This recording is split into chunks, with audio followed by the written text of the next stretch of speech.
Oi, oi, people. How are we all doing? I hope your Thursday has served you all well.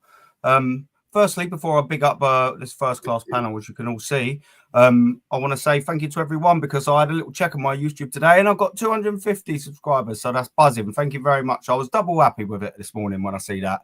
And we're going to be going on to 500 as well, obviously, on this stream. Don't forget, like and sub. And the boys, all their links will be in the description after this. I didn't have time to do it, but it will be. Yeah, I'm going to go from clockwise. Boys, Kenny, how we doing, mate? Sorry, Kenny. Sorry, Jez, how we doing? All good, mate. All good. Looking forward to this chat with the esteemed panel and obviously the chat online. And yeah, it should be a good show, man. Yeah, no, I'm really looking forward to getting into it because we've got a lot of dirt to dig up on this football club. It's labelled everything wrong with Arsenal because there's a lot of things wrong with Arsenal. DJB, how you doing, my man? Yeah, likewise, Aaron. Really looking forward to the chat tonight with these legends. And it'd be nice to highlight some of the problems that the club likes to not make public, if you know what I mean. Yeah, I do know exactly what you mean, man. And obviously, of course, as well, it's big up for being here. Matty, likewise, my friend. Thank you very much for coming. How you doing today, bro? Hey, man. Great to be amongst these brilliant scholars of Arsenal. And glad to be here with you, Aaron, on I think this is your first show, right? Well, it's not my first on here, but it's definitely my first review on here. Yeah, man. Buzzing to have you.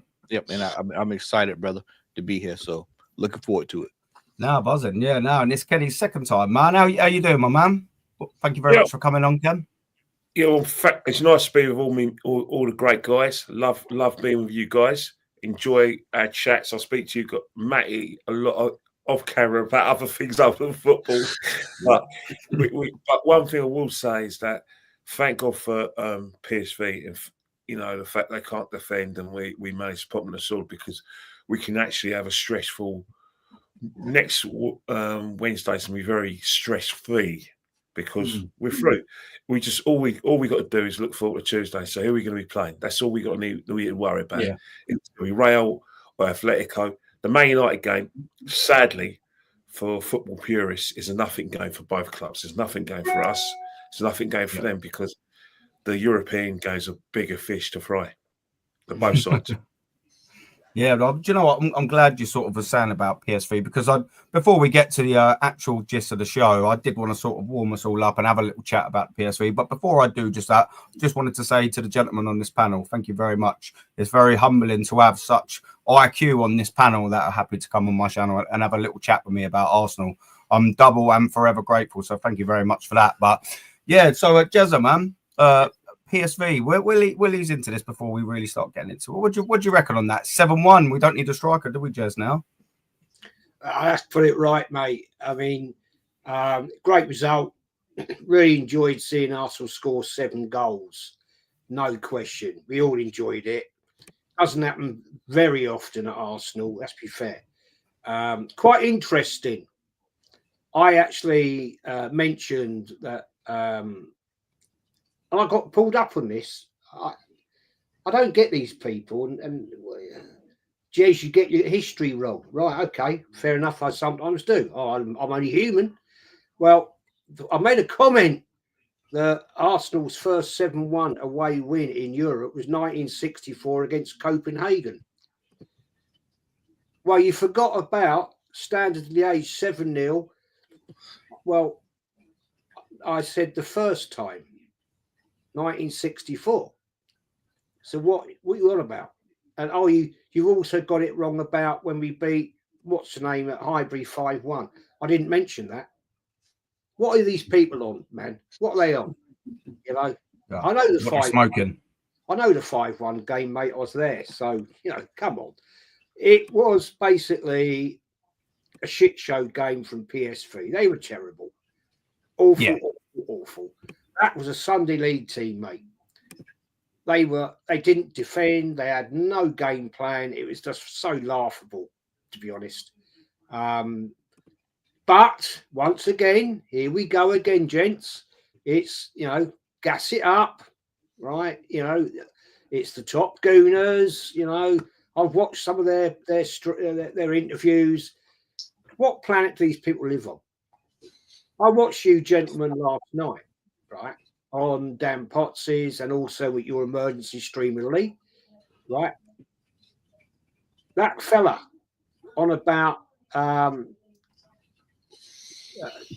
sorry, it's on North Sides, right? Another YouTuber. I like him. He's funny. Tony Claude. Dismissing, right? Real Madrid and Atletico. I see that. Come on, be real. We beat a very, very, very poor Dutch team that was like awful. They were shockingly bad. Yeah, I mean, we just took them to the cleaners, cut their heads off, gutted them, and threw them on the barbecue. Simple as that. They weren't pork chops, Kenny, but you know what I'm saying.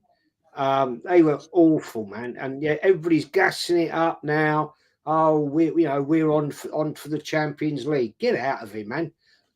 The fact we didn't have a striker, if we had a striker that night, I reckon that could have been 10 or 11. Be honest, I reckon that could be 10 or 11. There was golden opportunities there were wasted. I mean, Rice was unlucky with his offside goal. Could have been 8-1. You could count it and keep going, but come on. Let's get back down onto planet Earth. Let's come back down from the universe and be realistic. Yeah, this is Arsenal with a shit manager and a shit team. So hey, there you are. Yeah, no, it's absolute facts. Yeah, that's the problem that I keep seeing a lot of people, you know, and it's the worrying thing. In some silly ways, and this might sound a little bit silly, I'd have wished almost we didn't win as big, because when you win something like that, all these top gooners, they go all the way overboard, didn't they? And I just think 4-1 for my mental health probably would have been a little bit better, you know, not seeing all of these lot go so crazy. DJB, we spoke about it yesterday and all, you know, on Lee sort of thing. You know, we don't want to get this sort of overinflated. Yes, it's nice in a good way, that PSV result, you know, because it means we can really sort of relax. But it's going to be end of the road in Madrid, depending on what stadium. It's the end of the road, isn't it, bud? Yeah, I mean, you can't ignore the fact that there were some good individual performances on the night. You know, Ethan Nwaneri is going to be a sensation. I thought Declan Rice was my man of the match, not Odegaard. Odegaard didn't win the match. Yeah. No way. Crazy. Shit. And you know, you've got to applaud a good result against a PSV team that could not defend at all. So once we got the fourth goal, the pressure was off, and certain players then start to kind of come into their own, and they start to play with a bit of freedom. And it's like, oh, look at this, look what I can do. But we don't see it enough when the games are like 0-0, 1-0. And these players are put under pressure. When the pressure's on, unfortunately, and it's been proven over time and time again, we fall short. For some reason or another, we fall short.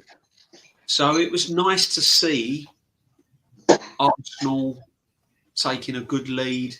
The handbrake was off, and it was just nice to see. However, we've seen it before. 5-1 against Manchester City, and then the next game against West Ham was a total disaster. Complete disaster. Yeah. So this is what I'm trying to say, and I've said it in streams gone past. We will get the odd result. These players on the whole are not bad, shocking, terrible players.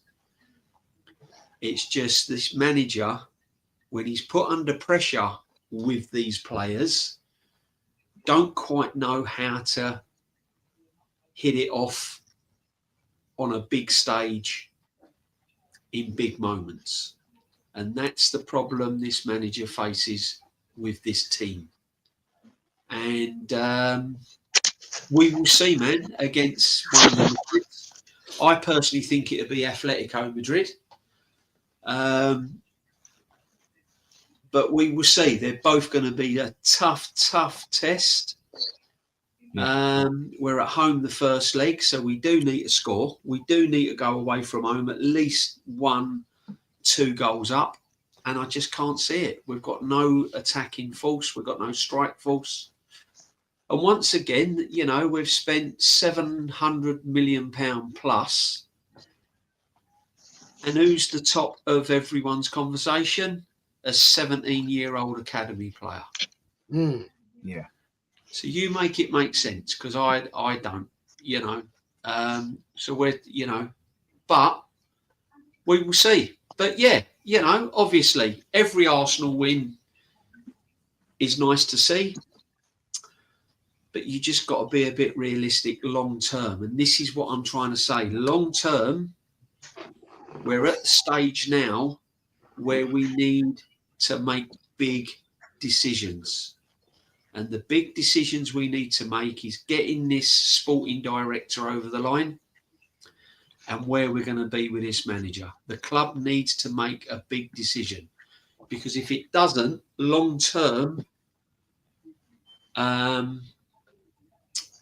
it's going to be some dark days, and it's going to take a lot to recover, my friend. So, you know, we'll see. We'll see. Yeah. Yeah, no, man. Spitting facts as always. Yeah, Matty, one of the points you're going to say, and I'm going to say this to Matty as well, like in isolation, yeah, the 7-1, if you just forget all the other factors and just isolate that 7-1, we enjoyed it. We've been waiting a long time. It's 7 goals. Of course, you're going to enjoy it. It's away in Europe. Maybe one of the first times, certainly the first time we ever done it in Europe. The problem is it's not in isolation, is it?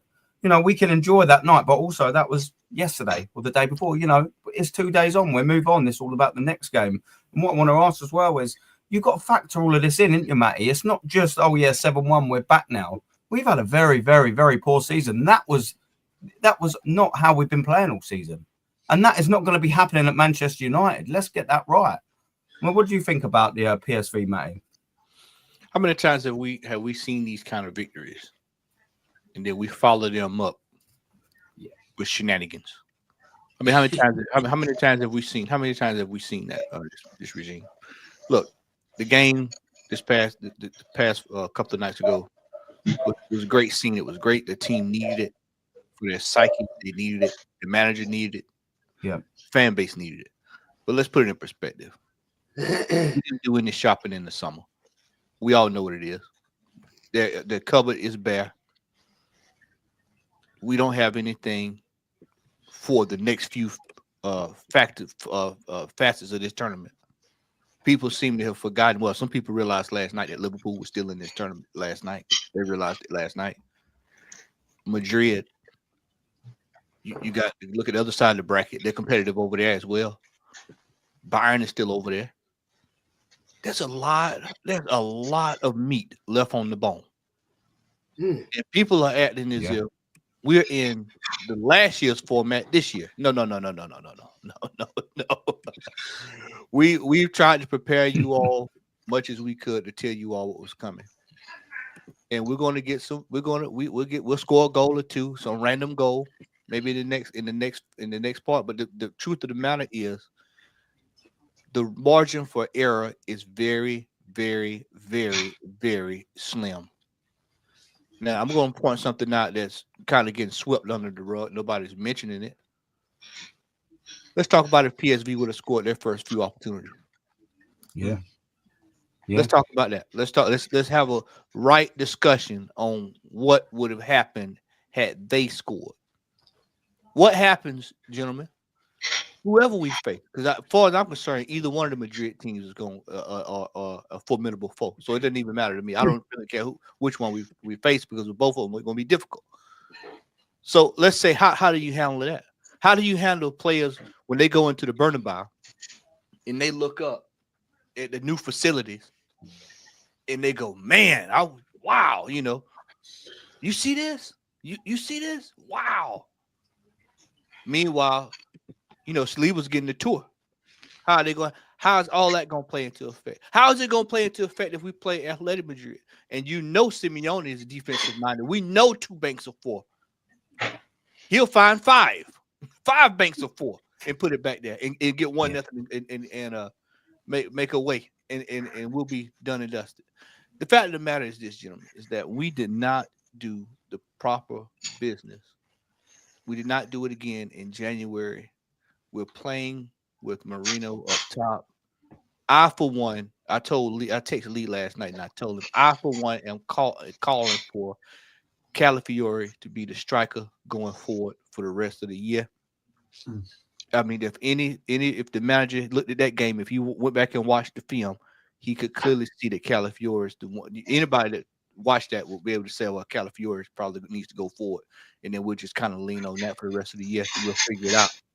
All of this hope talk about Martinelli coming back, because he's been called up to Brazil. All of this hope talk about soccer coming in, we already know what that is. This is all hope talk.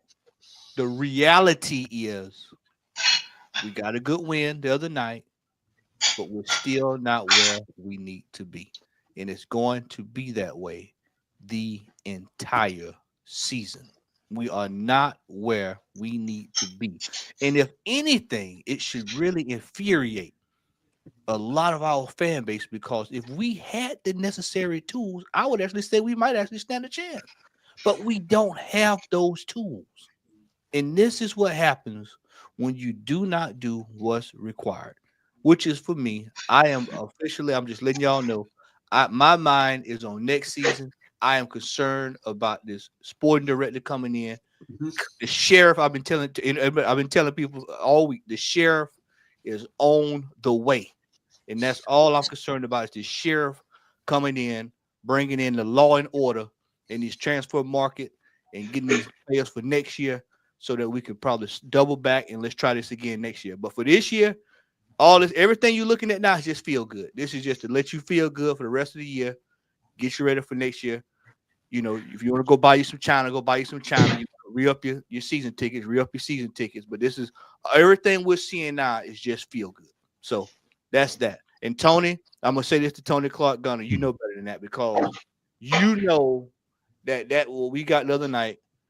What we got the other night is a flash in the pan. We're not scoring 7 goals again in this Champions League. And come on, I know better than that. Yeah. No, 100%. And one of the things as well you said, Matt, here, and it's quite jaw-dropping and eye-opening all at once when you're saying, about Calafiore going forward, because that's the options that we've got. How mad is it when you say this out loud? That our 2 summer signings that were no good, by the way. We've got a centre back here, and Calafiore can't defend. And we've got Mikel Merino, who I don't think can even play football that well.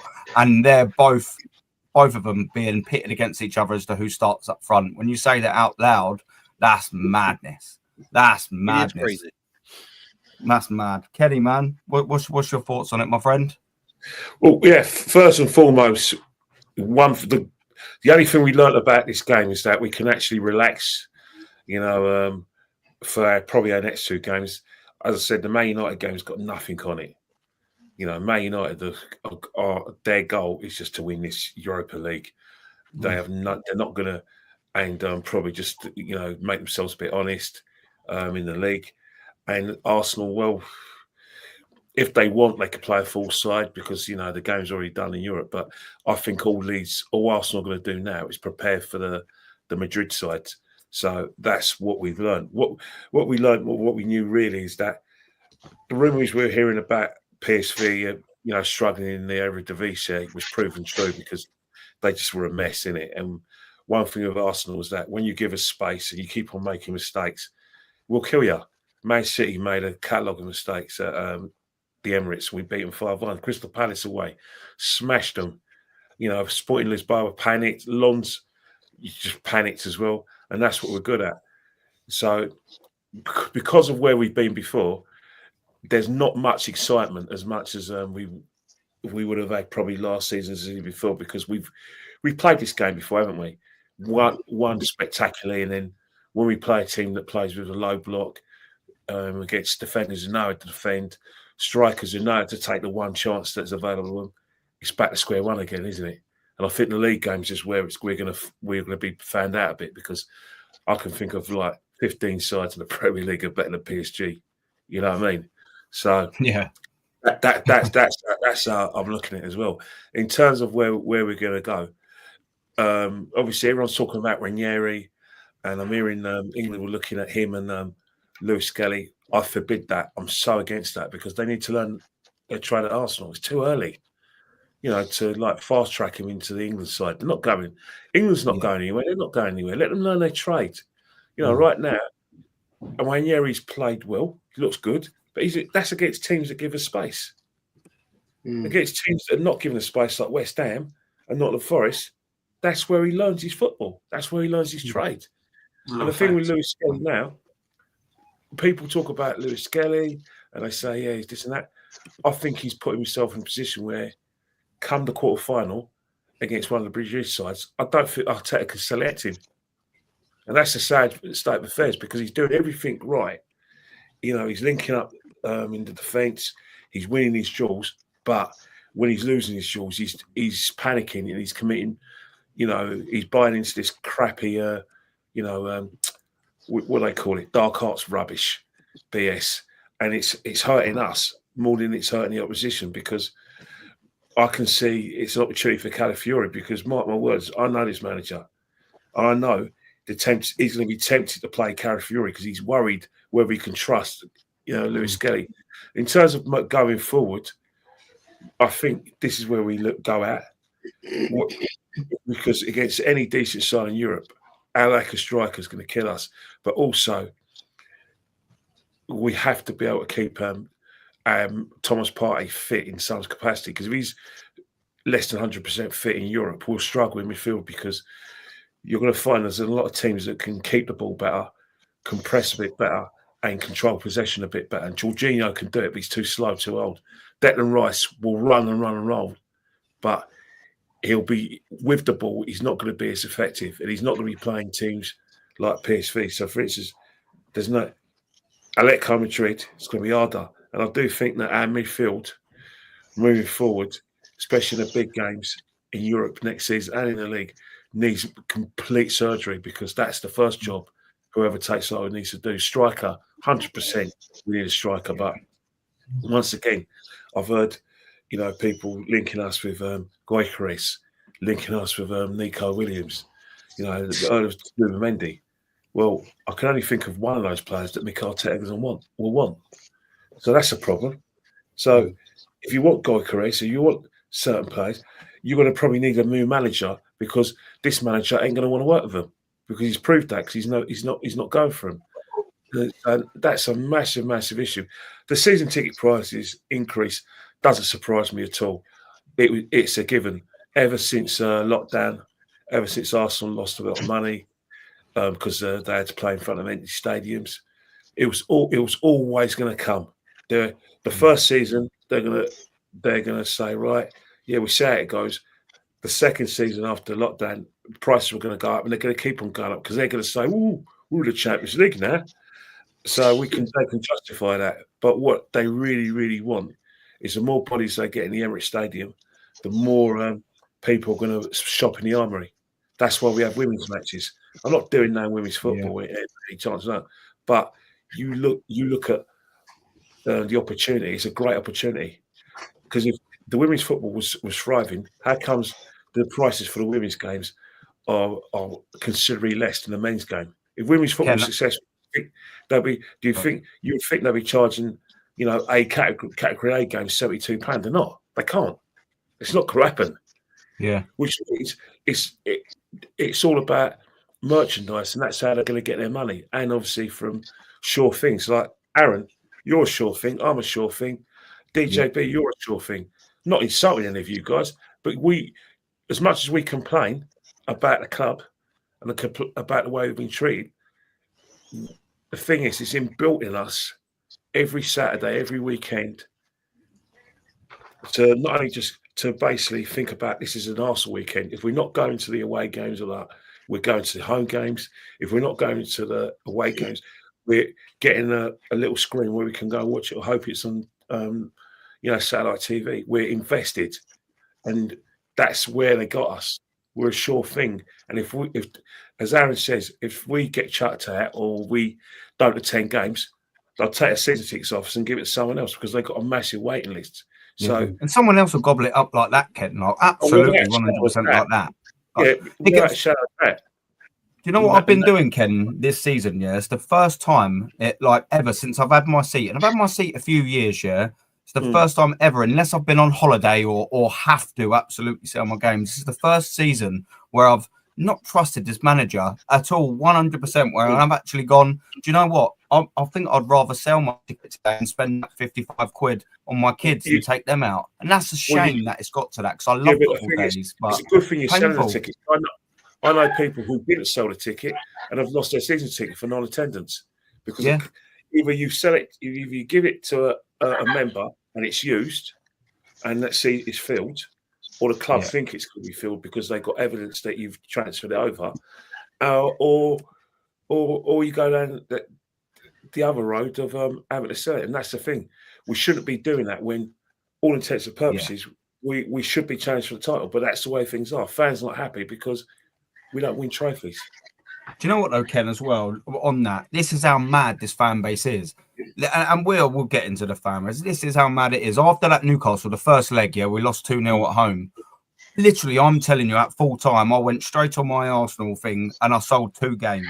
One of them was a Manchester United Cup game, fortunately, and another one. I put it on the ticket exchange instantaneously. So I was like, fuck this. Do you know what? I got an email 5 minutes later saying both of them had been purchased. That means after watching Arsenal be smashed around at home 2-0 in the semi-final to Newcastle, someone was going, I want a bit more of this. But you know who's buying those tickets. You know who's buying those tickets. It's, I know exactly who's buying, You know what I mean? Yeah, it's madness. We're going to get into that. But Rashid, man, you obviously been waiting there, brother. How you doing, man? What's your old thoughts on the PSV thing? I'm good. Big up to you. Thanks for having me in. Big up Jez, DJB, Kenny, Matty. Big up to everyone. The chat, panel. Everyone. Elite panel. How the way I see it is that this system that Arteta, the problem is within the system, because this system will slap, like the guys that said before me. We won before. It's not the first time. We've beat City. We've beat Sporting. Like you said, we've beat Crystal Palace. This has happened before. Arsenal's problem is not within the players only. It is the system made by this manager. This system's kryptonite is low block and mid block. When you meet a team that can actually take their chance, because they'll get 2 or 3 chances. If they take their chances, we will struggle. If I saw anything, but the formation didn't change. How we set up didn't change. The same 11 players. Nothing changed except from Calafiori for Skelly.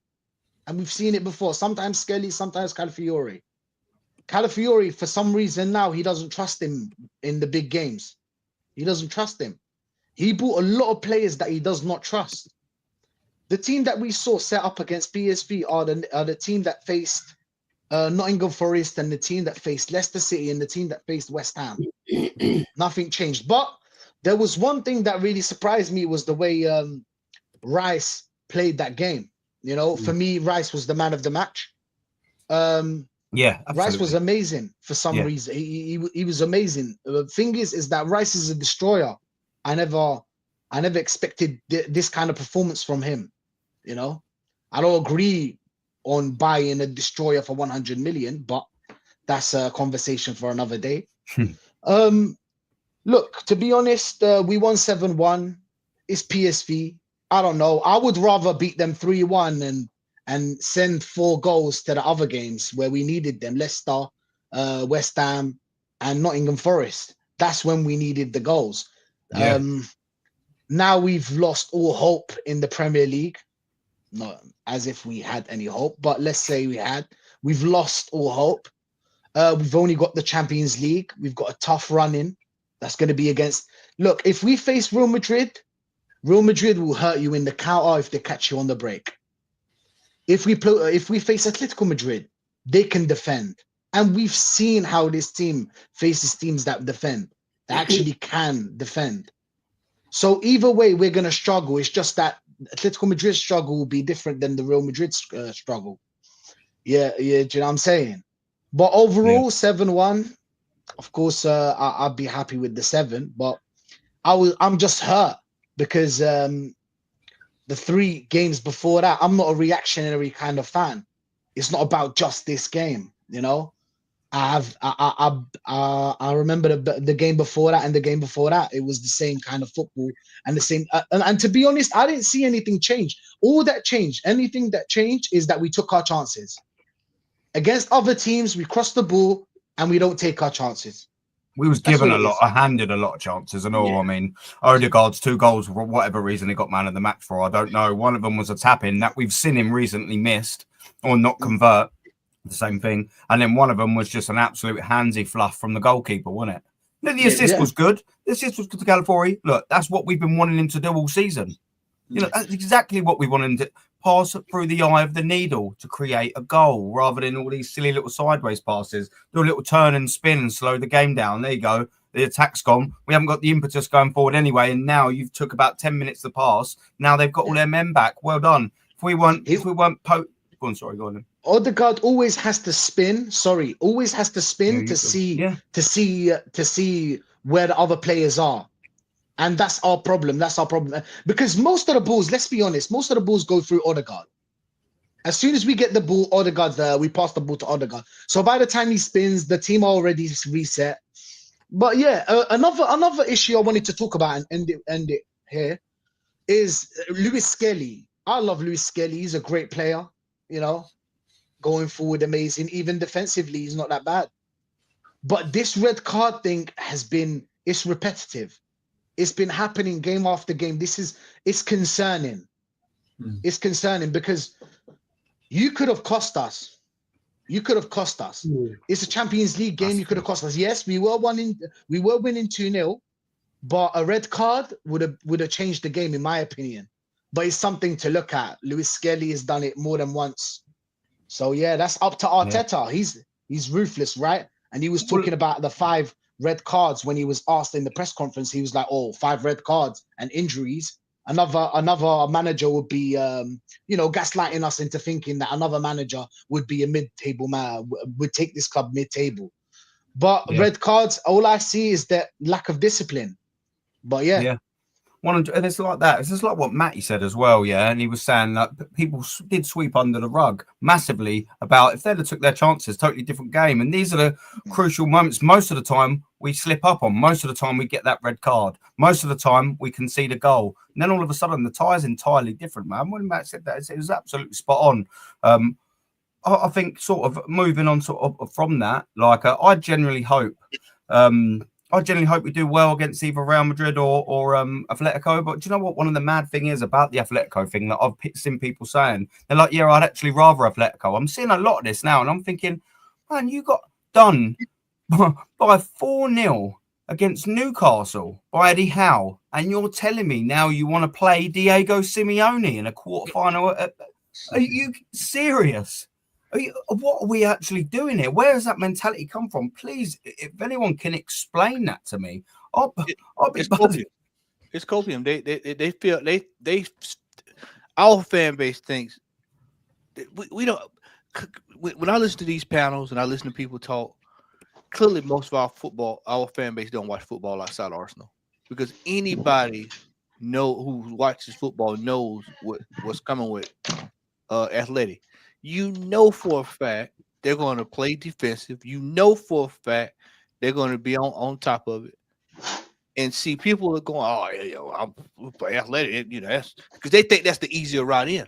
But I'm going to show you something. This is something else that went under the rug. Well, Aston Villa, they're still in it.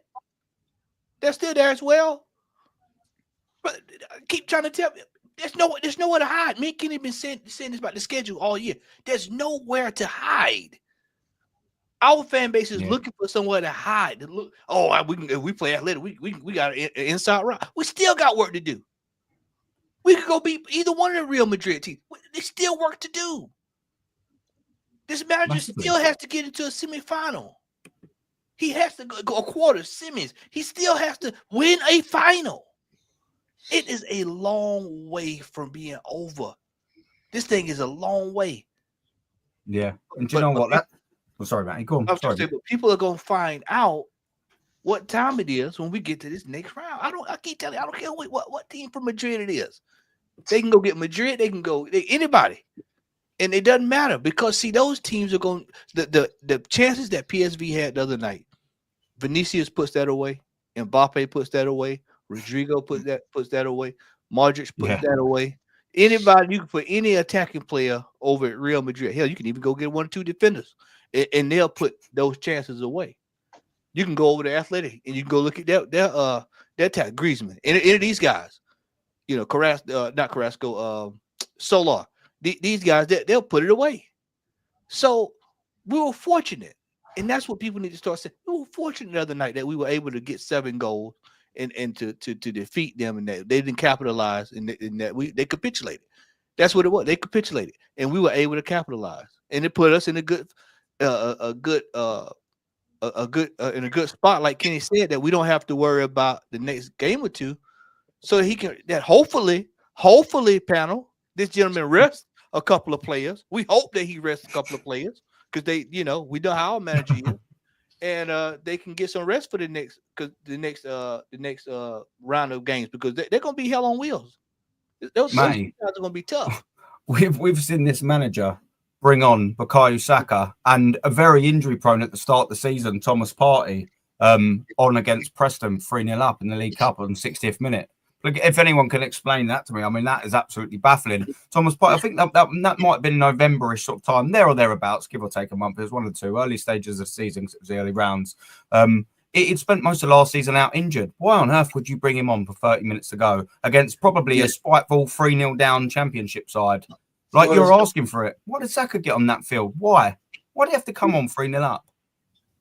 There was no reason for that, Aaron. But the thing is, there's talks about Bukayo Saka being fit for Madrid, and fans now are saying, we might have Saka back and Martinelli back. There's no way Saka's going to be fit enough to play in that high tension, pressurised game. And the thing is with a lot of the fan base as well is if we play Real Madrid, let's say, to a lot of these fans, that's the cup final. That's their cup final. Oh yeah, but we got, we've had a good run in the Champions League. We've played Real Madrid. Vinny will be at the carpet, are you? It's okay. I went and saw Mbappe and I saw Vinicius Junior, and they'd be happy with that. They'd be absolutely to them. That's a good season.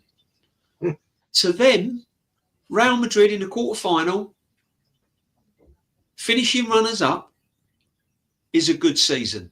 Forget that we haven't won nothing in 20 odd years, anything major in 20 odd years. Forget all that.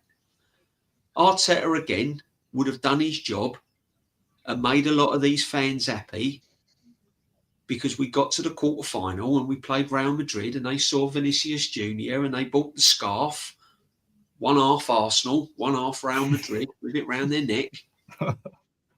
Hang it on the wall. Yeah. They'll buy the program. They'll have they'll get their tickets and they'll have a great time. But the fact of the matter is, what are we going to win come what may? What trophy are we going to, we mock Spurs and we say about Tottenham and everything else. We're getting to that level. Yeah. This is what fans don't understand. We're getting to that stage. Our trophy cabinet is bare. And this is the problem. It's not about pretty football now. We're starved of success. We pay top dollar. And I know all the clubs are putting their season tickets up, but we're still one of the most expensive clubs to go and watch football. Yeah. We're still getting ripped off compared to a lot of other teams. And this is the problem. And it's an accumulation of things. We were told a 5-year project.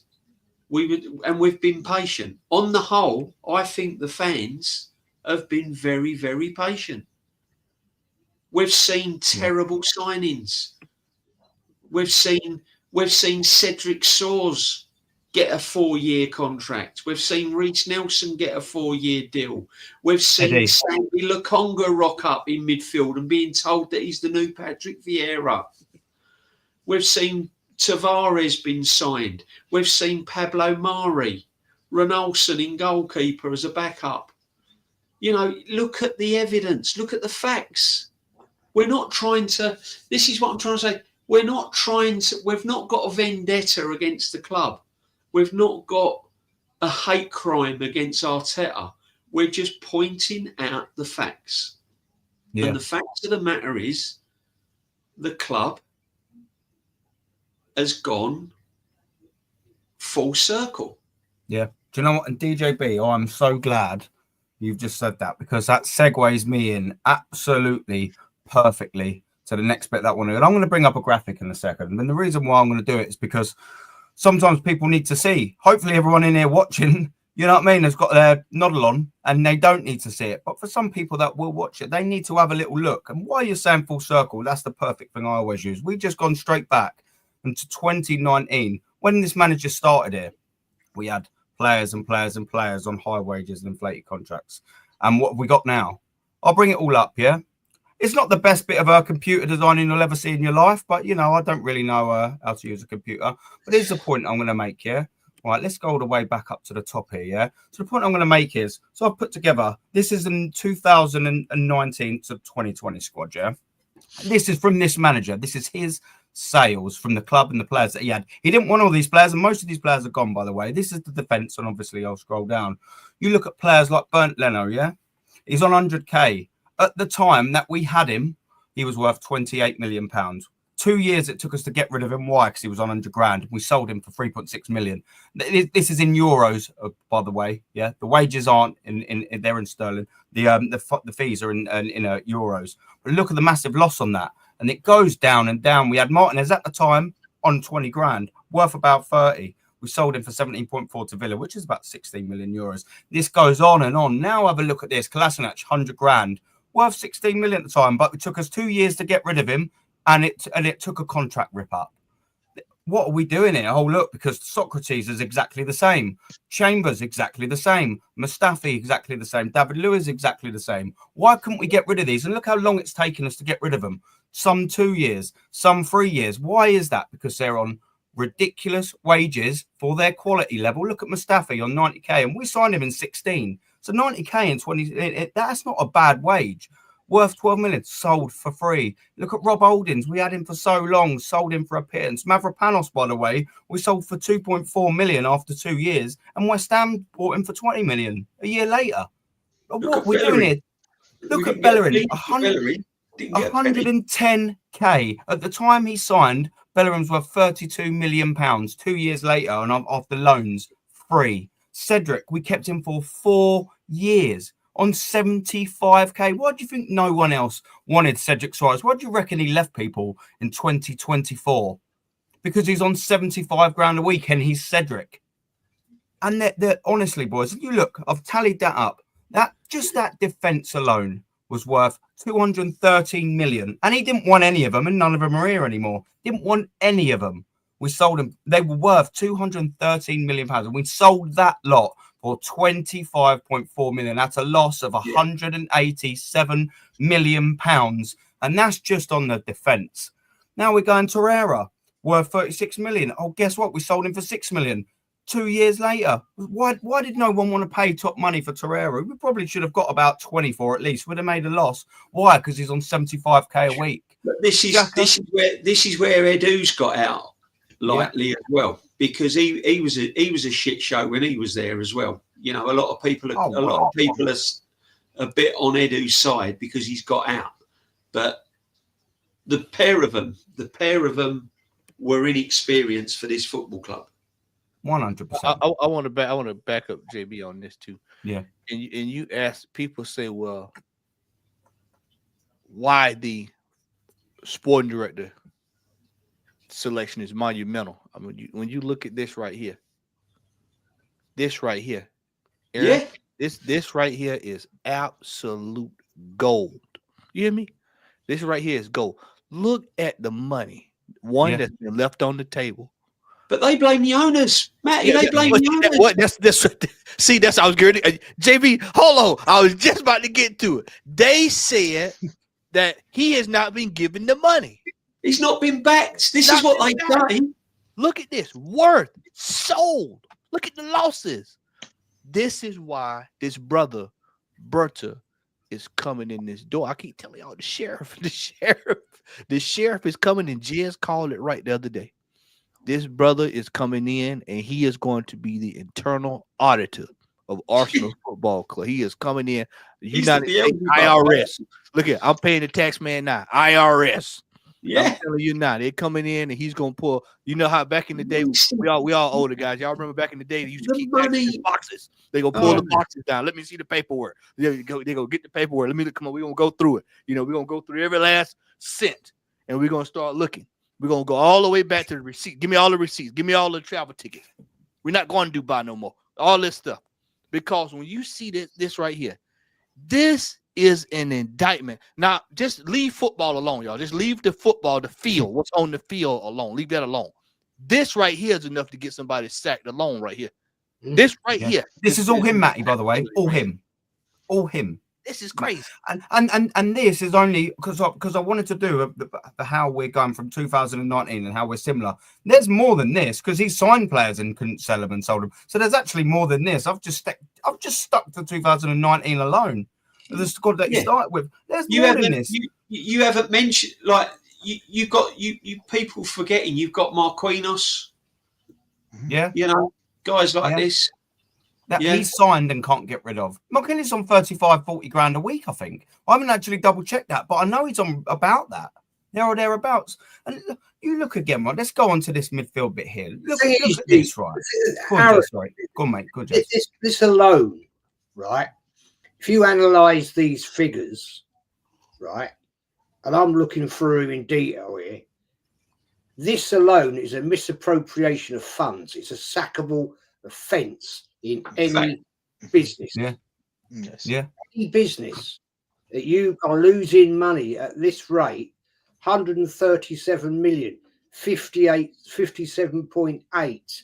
And if you go back up to your defence, up there, That's ridiculous. £157 million loss in that defence alone from that side, and that's more. The more you open it up, of funds that should alone have been a sackable offence for these two clowns. Wait till I scroll can I ask you a question, Jess? Right, because you've been in business and everything else. Do you think that, I mean, big up Aaron for doing all of this because he's done it, and obviously the owners have looked in more detail. Do you think the owners come to him, and when he went to ask for money in January, we went, "You ain't getting another penny, pal. Sorry." I would honestly say, as a board director, if I was, and don't forget the board, right? It's not just Josh Kroenke. It's the board having invested interest is the right term, right? Josh isn't just going to ignore the board, because they are board members. So at the end of the day, they're going to look at this and think, what the hell's going on? We bought these players. We can't get rid of them. We're paying them stupid money. Whoever decided what they're going to get a week, I don't know. But that's another question to be answered, right? So, like Nicolas Pepe, 100 grand a week. Was he worth it? I thought he was a good signing, but I don't think so, personally. All of these things need to be analysed. And as I said the other night, right, if we get this guy come in, I reckon he's going to be looking at this in great shapes, reporting back to the Kroenkes and the board members and saying, what are we doing? What are we doing here? This is unsustainable. This most businesses, if you look at that, that's bankruptcy. Yep, 100%, yeah. as a business owner, 100%. That is bankrupt. It's only because Let me scroll down so you can both of see the the last reserve bit as well. account. If you go in a company's house tomorrow, tonight, whenever, and look at the reserves at Arsenal Football Club, it's around 400 million in reserves, right?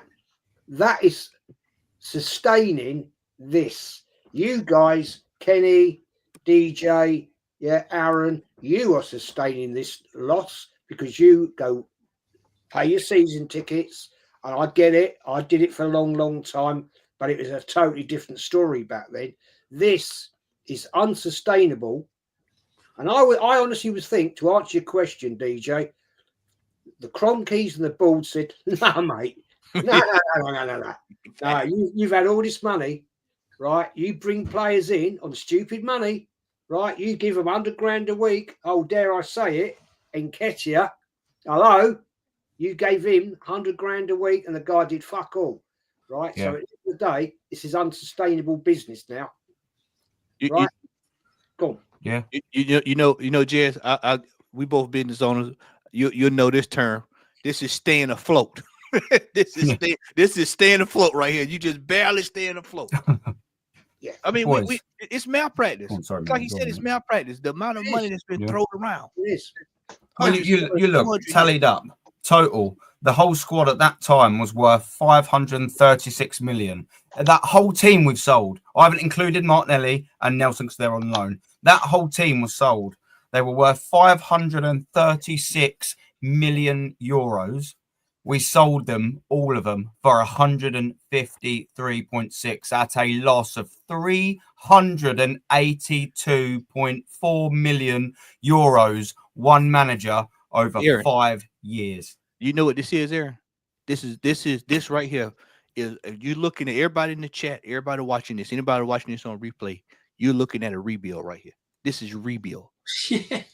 100%, right here. And do you know what, Matty, as well? You segue me perfectly into my actual whole point of this. It's not just to sort of show there's a lot of power. Mkhitaryan, 200k a week. Of course, we couldn't get rid of him and had to rip his contract up because he's on 200k and he won't in the business. The Ozils for 200, for 350. The Aubameyangs for 250. The Lacazettes for 182. What does that remind you of? Gabriel Jesus. What does that remind you of? Odegaard, 240. What does that remind you of? Havertz, 285. What does that remind you of? Marino, 130. What does that remind you of? And I'll get their wages up in a minute to further prove my point. But the problem isn't just that. Like what you quite rightly said, Matt, and I was going to use exactly the same phrase, my friend. Rebuild 2.0. But what problems that we've gotten exactly the same as in 2009 when this manager took over and apparently sorted the mess out is taken years to get rid of them. How are we going to get rid of Zinchenko this year? How long has it taken us to get rid of him? Why didn't he go in and be sold in the winter window? Who's going to come in and pay him 150k a week, Zinchenko? What about Marino? We're stuck with him for 4 years. Are we going to get the value of £35 million that we paid for Marino on 130k a week? We don't even know what he is. He's not even a good footballer. How about Havertz? How are we going to get rid of him? He's going to stay till the end of his contract. So what we're seeing here is we're seeing all these high earners, and Arteta's done this rebuild over, say, 2 or 3 years, trying to get rid of the vast majority of these players. And all that's happening is we're going to spend the next 2 or 3 years trying to get rid of them players. Can I ask you? Go on, Jez. Go, mate. Sorry to interrupt you, mate. Sorry to interrupt. No, you're good, mate. I just want to ask this question to all you people on the panel, right? Why do you think Eddie jumped ship? Don't you think, guys, he knows this? He's been part of this, right? He knows what's coming, right? This is unsustainable. And I reckon, don't forget, in the background, we haven't even talked about that. In the background are the accountants. Right? They're a separate firm altogether. They're nothing to do with the club. No. They are third party. I don't know who the accountants for Arsenal are, right? I know years ago it was Coopers and Lybrand, but I don't know who they are now. They're probably looking at this as well, thinking, what the hell? What is going on here? Yeah, and these accountants, Jez, and sorry to interrupt you, but these accountants don't give a F about the football. No, it's money. They're just figures. They're just business. Money. They don't care about what we win. without any one of them, the only person that probably liaises in great depth with the accountancy firm will be Tim Lewis. Yeah. He will be the representative of the board that talks with the accountants. That's his role at the club, part of his role, right? And I would not be at all surprised if the accountants have turned around and said, "Oh, hey, come on, Mr. Lewis, what are you doing at Arsenal Football Club? We've got to put our annual return in this month. This month, gentlemen." Yeah, fact is. Of April, they have to put their annual return in. And I reckon they're going to be looking at spreadsheets like this in greater detail, a lot greater detail. But the thing is, right, Jez, Jez and the panel, is this is what I've been saying. The next manager that comes in, we've got players on astronomical wages now. Havertz, 280 grand. Jesus, right? Declan Rice. We've got players now at the club on inflated wages. So if the next manager comes in, I don't know, 2 seasons' time, then players are going to be a lot older. They'll probably be on more money, still haven't won a trophy, and we'll be letting them go on a free. So that'd be more money down the drain, be more money wasted. This is what I'm saying. This summer, and this sporting director, the sporting director is the biggest signing for many, many years at Arsenal Football Club. More of a bigger signing than any player on that field of play. Yep. Yeah. You know bear what? in mind. Go ahead, Sheik. Go ahead. Oh, sorry. But bear in mind, we've got 6 or 5 players that are going through surgery. So we don't know how they're gonna come back. Exactly. Saka won't be the same player. If you think Saka's going to be £120 million player after that surgery, then you're deluded, everyone. I keep telling y'all, I'm looking at it day by day here over here in the States. Today, I'm hearing recession, depression. I'm hearing financial crunch. Arsenal's not going to have the money that these journalists are coming out saying 200, 300, 400 million. It ain't happening. I'm telling you now, it's going to be a cash crunch this summer. Mm-hmm. If things hold up the way it's holding up over here, it's going to be a cash crunch.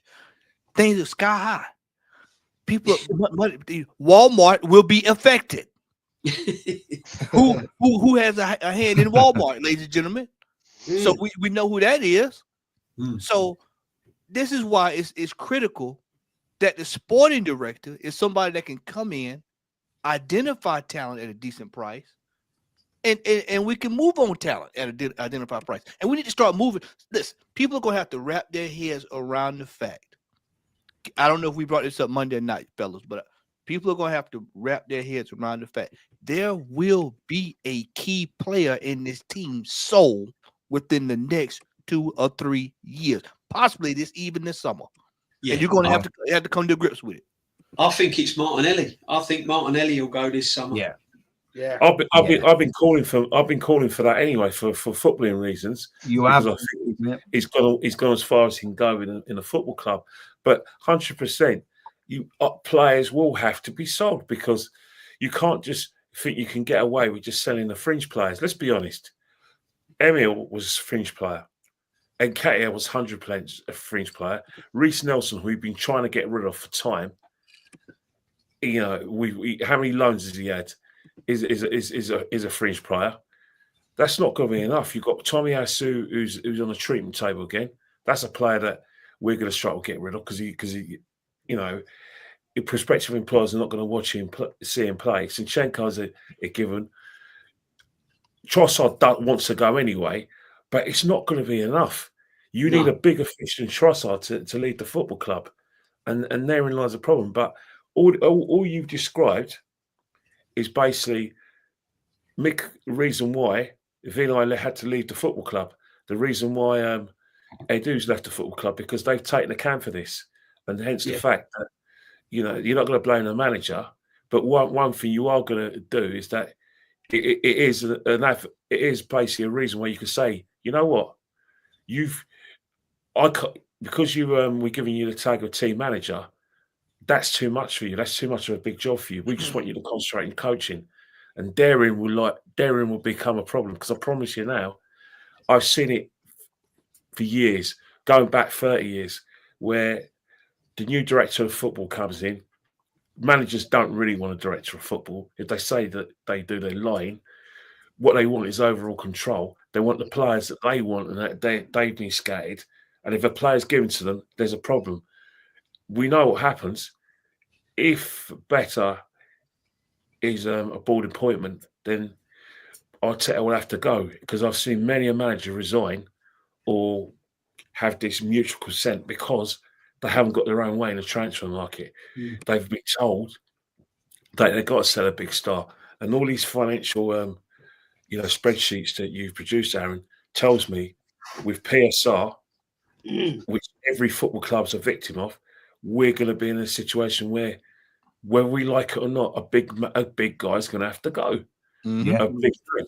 Yeah. And it would be just like it was under Arsene, where we were producing players and selling for big money, because 9 out of 10 times we weren't getting in the late stages of the Champions League, and they weren't going to win things.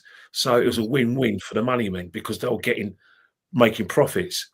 But since Arsene's left the club, we haven't made any significant profits on a regular basis on our players, and that is the problem.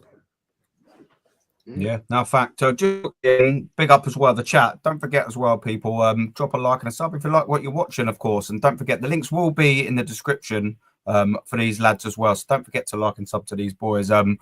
Dow as well was a member of Jez. He's been a member of Jez's for 31 months up there. Big up Dow. And just quickly, 1 second, unique question. You just got one question. Aaron, the question is, just while we're on the topics, we will be moving off just slightly soon. Who is keeping an eye on these atrocious figures, and why has nothing been done about it? Do you know what? Who should be keeping an eye on these figures are the Cronkies, because they're the bloody owners of this club. But the very fact that you're seeing it here, and these are only just the figures from comparison 1 year to current sort of present and how long it took them. There's a lot more than this when you deep it, and I've got that for another show. But the fact is you can lose, as I've got here, nearly 350, 400 million pounds in 5 years in players because you can't get rid of them. And all you've done is spend £750 million to sign exactly the same players and put yourself in the same situation in 2025. It's fucking batshit. Sorry, Jez, to interrupt you. I just had to get out there. And big up Unique as well, brother, man. I mean, Kenny brought up a valid point. PSR. Yeah. Don't forget, the FA will also see these figures. Right? They see the annual returns of every single Premier League and League, Championship, Division 1, Division 2, every single club. With profit and sustainability returns and all that, right?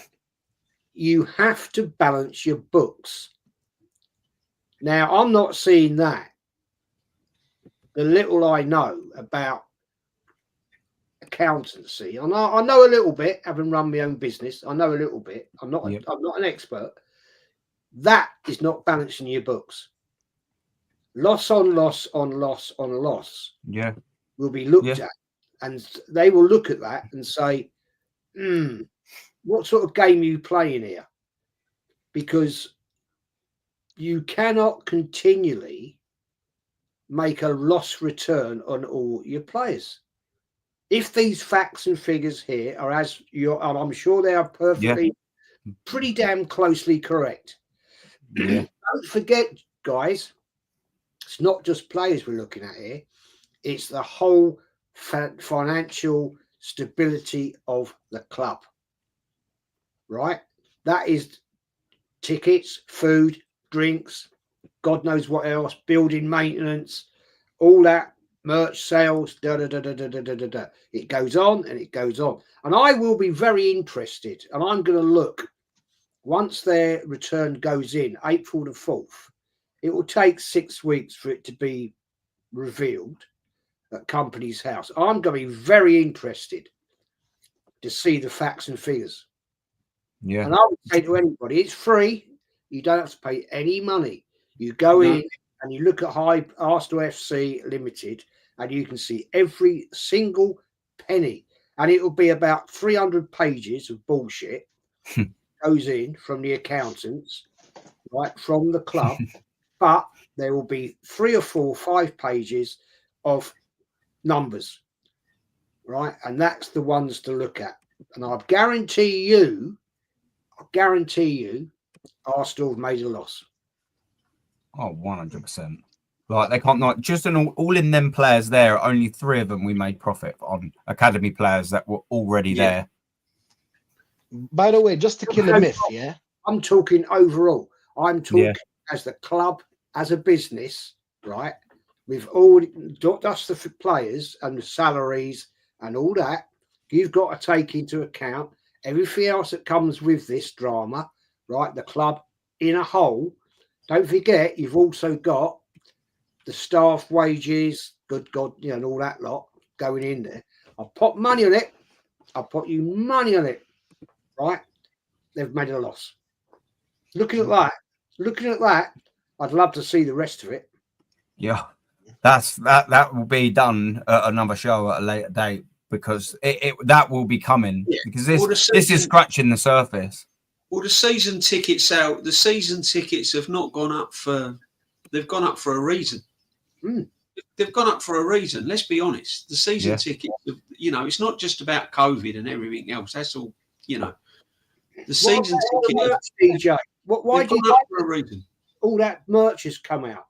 Why do you think? Now, don't forget all the Adidas shirts that are sold and all the Adidas, they get 5%. Yeah.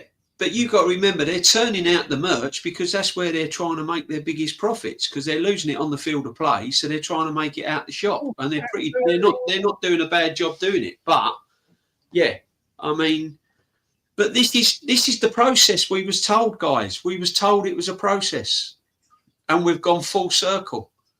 And our best attacking player is a 17-year-old wonder kid that's just come from the academy. By the way, go on, Rashid. Man City, people say that we spend, like Man City and Chelsea spend more money than us. Go see their sales. Go see how they sell their players. They've got a lot of players that go out more than the players when they bring in. They're not at a loss. We are. Even if they are at a loss, not like this. Not like these numbers. Not like these numbers here. It's damning. And you think as well, all of this business, and this is another great point I'll have to bring up. If we hadn't have sold so pathetically, and a lot of this is Arteta's fault, the way he's treated a lot of the players as well. He's caused a lot of these transfer valuations and the way they've gone. Not just him, obviously. Can't think of it was mentioned about Edu. He's got away with Scott Brady. He has definitely to a degree. A lot of this, it has definitely 150% affected our transfer budgets in the last couple of windows, last 2-3 windows, maybe even 4 windows if you want to stretch it over the last 2 seasons. So he's actually inadvertently screwed himself in the transfer window by selling so poorly. Like, go on, Matty. I can see you putting your check this out, man. I want to make sure I got this right, Aaron. At Go on, the total worth is 536 million, right? Yeah. All of them. How much is this manager spent since he's been here? Yeah, 750. Knocking on. Yes, it's over. Yeah, Do you realize 800. We're nowhere near what he spent on these players. Yeah, nowhere near it. I know, you know, we all know this stuff, but when you see it in black and white, it's That's different why when you're looking at it. It's when you're looking at it in black and white. I mean, this has been absolute malpractice. This is why towards the end of the year last year, y'all started hearing me say not another cent to be spent by this man. Not one red cent. Cut the spigot off. This is why right here. I know it's gonna be some pain that we're gonna have to look, you know, we're gonna lose some matches, we're gonna have a striker and all this. But look at the pain, look at this right here, ladies and gentlemen. This is absolute craziness. This is why Jez, you are 100% correct. I guarantee you when Josh came over and what it was December, they say he came over. He said, you ain't spending a dime. We finna start looking for a sporting director. He's going to spend the money because we can't trust you anymore. We cannot trust you anymore. These wages, we hadn't even talked about wages. The wages that these players are on, we got people that got to renew deals. Could y'all imagine if they would let Arteta renew these deals? We're back there. We're back there, Matty, in exactly the same place. Because, like I said earlier, you're looking at Mkhitaryan. When you're looking at Mkhitaryan, I'm thinking Kai Havertz. Yeah. When you're looking at your Aubameyangs, you're thinking Gabriel Aaron, Jesus. We're there. Aaron, I said at least 3 weeks ago, I said Kai Havertz needs to be in the office, and they need to be hey man, we need to restructure this deal. This deal needs to be restructured. I'm serious, JB. It needs to be restructured. It's laughable. You have to laugh, or you just crack up. And the problem is, you've got fans saying, "Yeah, but you know, I like the way he plays football." It's just crazy, guys. I mean, let's just look at. This is so easy to look at, right? This is like a man, and Edu's at fault, right? Yeah.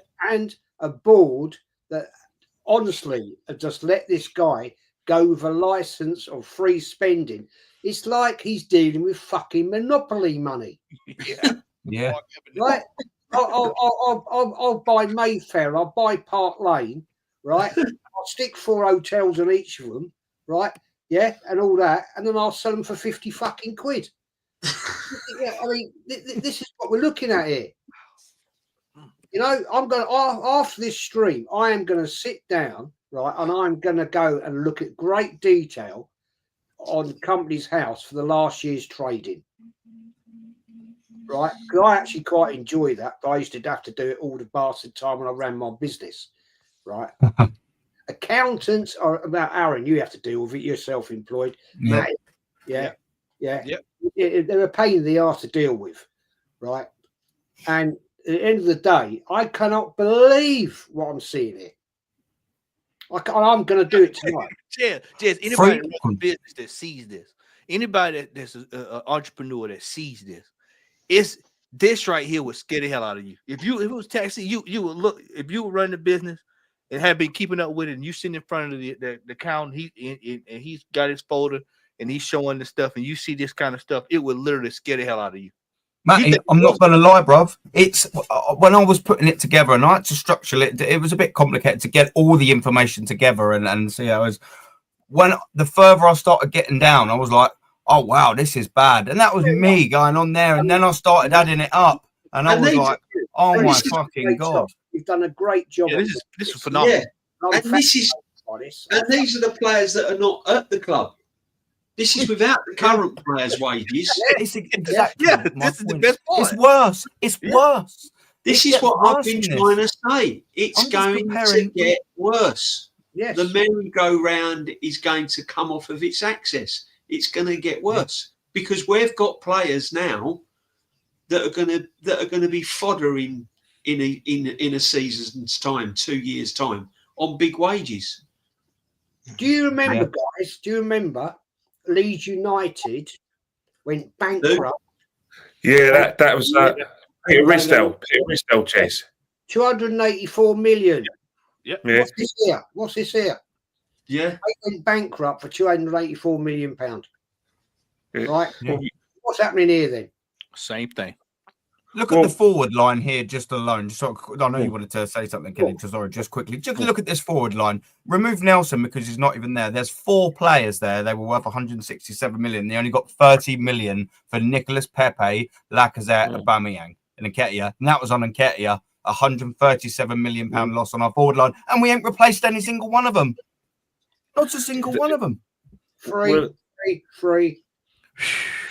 You know the situation is that to justify it, in order to recruit these losses, whether you like it or not, people say you sell Odegaard.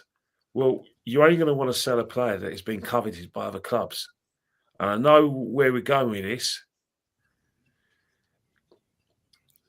As much as we don't want to disrupt our team, and you say never, never, never, I can only think of one player that we're going to get decent bucks for, and he's one of our most promising, if not best players. There's going to get a situation if we don't win things that we will listen to offers for Saliba. whether we want to or not. That's the Because the situation, the football finances, it is going to kind of dictate that, and therein lies the situation.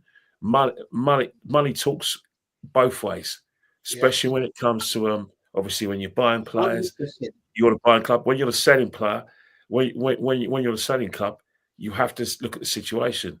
You know, who and that's how football works now. Especially at Arsenal, no different. They shouldn't happen because we've got enough nucleus of players. But again, as Jez mentions, Tomiyasu doesn't play. How much is he on? How much does Zinchenko agree? And Martinelli is on about 180 grand a week. It's a player that wage in itself, well negotiated by his agent, but I could do it getting that wage of the books, because simple reason is that he hasn't given us the return we think he's going to give, and he's not the player he was before.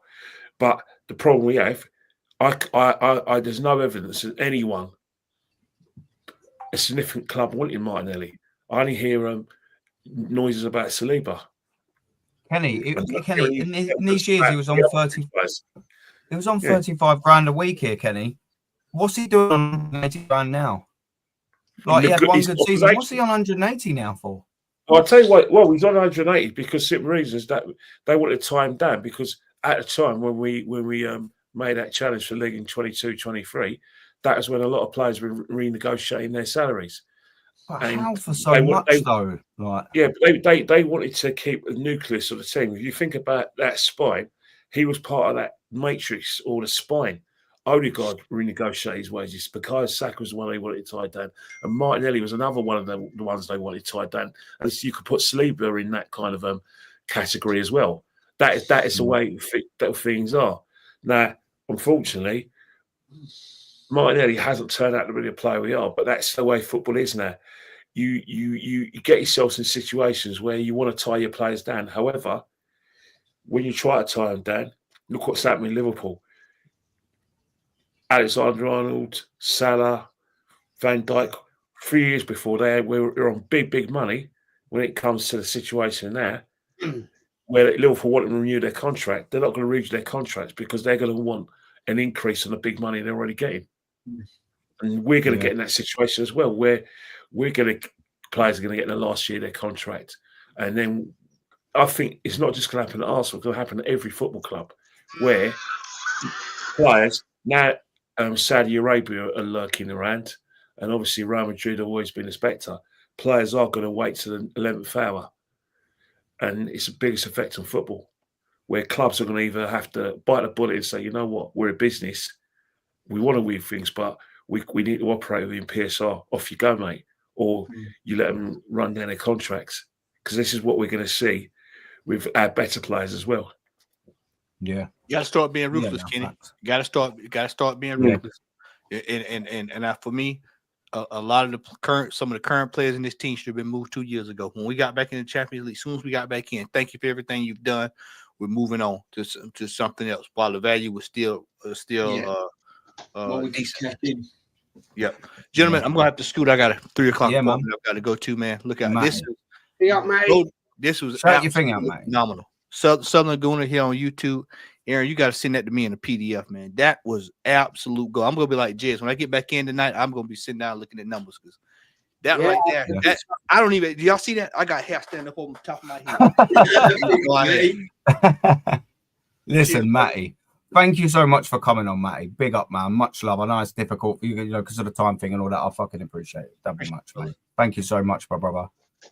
Cheers, Matty. Cheers, brothers. Cheers.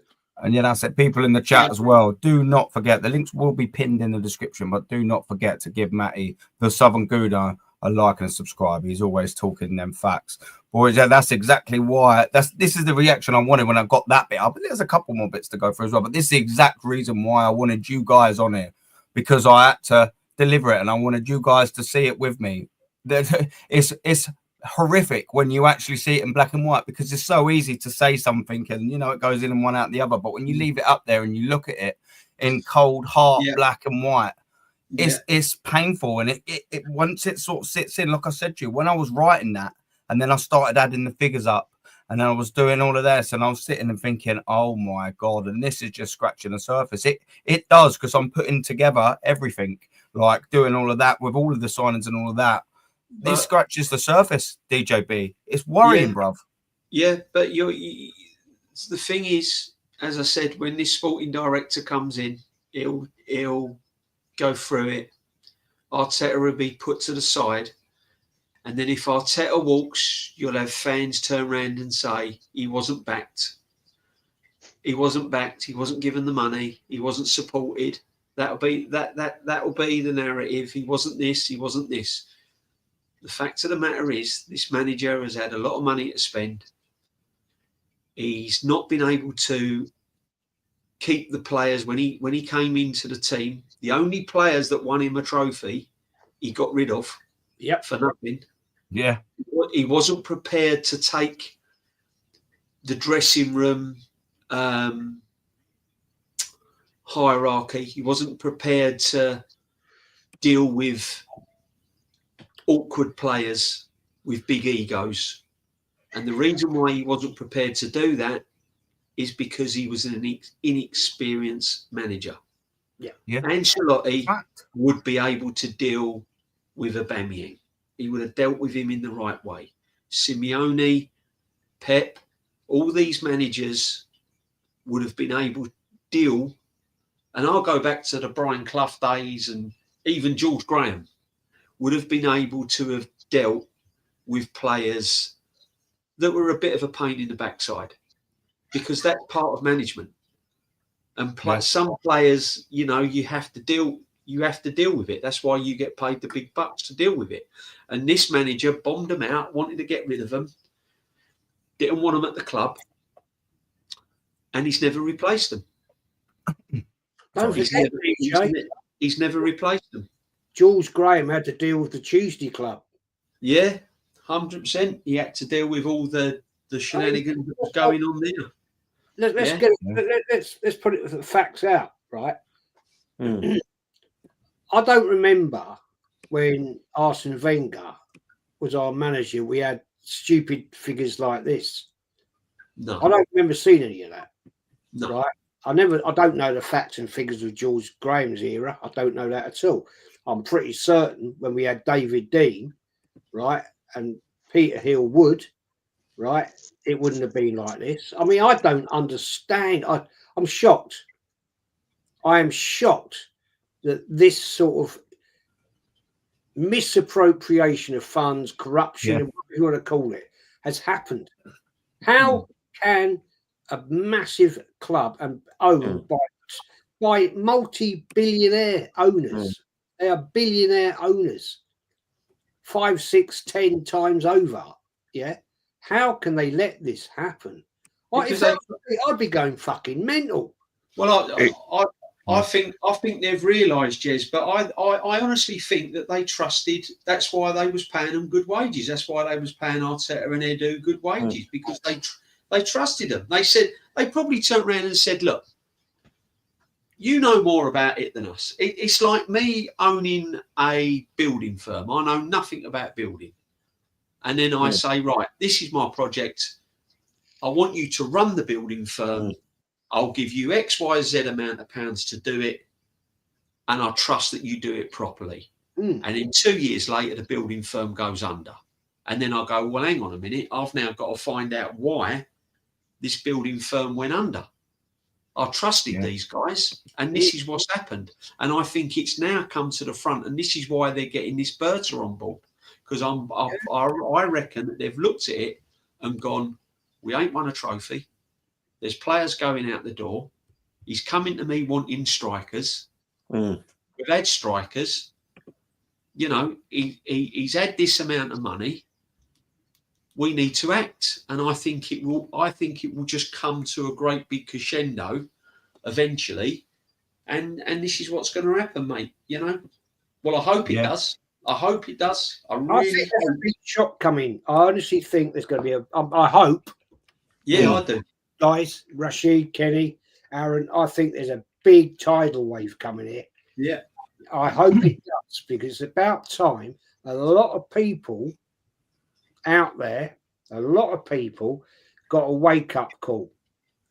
That and this guy, right? This what we've seen happen here with these figures, right? Is a multi-billionaire giving his credit card, unlimited credit card, and said, "There you go, sort it out, son. Go for it." Yeah. It's man, well, you can see it because that's over a 5-year period, you know, and you can't not notice that sort of money, especially when you consider, you know, a bit of a Scrooge sometimes. Although to be fair, we have actually spent or given Arteta a lot of funds, but we've given him a lot of funds, and this is another mad thing, and it's a little briefing of what I will be doing as well. We've given this geezer, he spent, you know, £250 million, and he's wasted another fund. We're into the billions of wasted. It's not just wasted money that he's spent; it's wasted money sold. It's ridiculous. At every angle, we are losing money, and we're teleporting straight back to 2019. All them issues are going to be now, whether we have a new manager or whether we have Arteta, which we will have this summer 100%. He's now got to rebuild his own rebuild. It's embarrassing. And what have we got to show for it? None. All we've got to show for it is the 2019 FA Cup and the strike force that won that FA Cup. He fucking sold for free. Nicolas Pepe, Aubameyang, and Lacazette, he give away. That's the one in the FA Cup.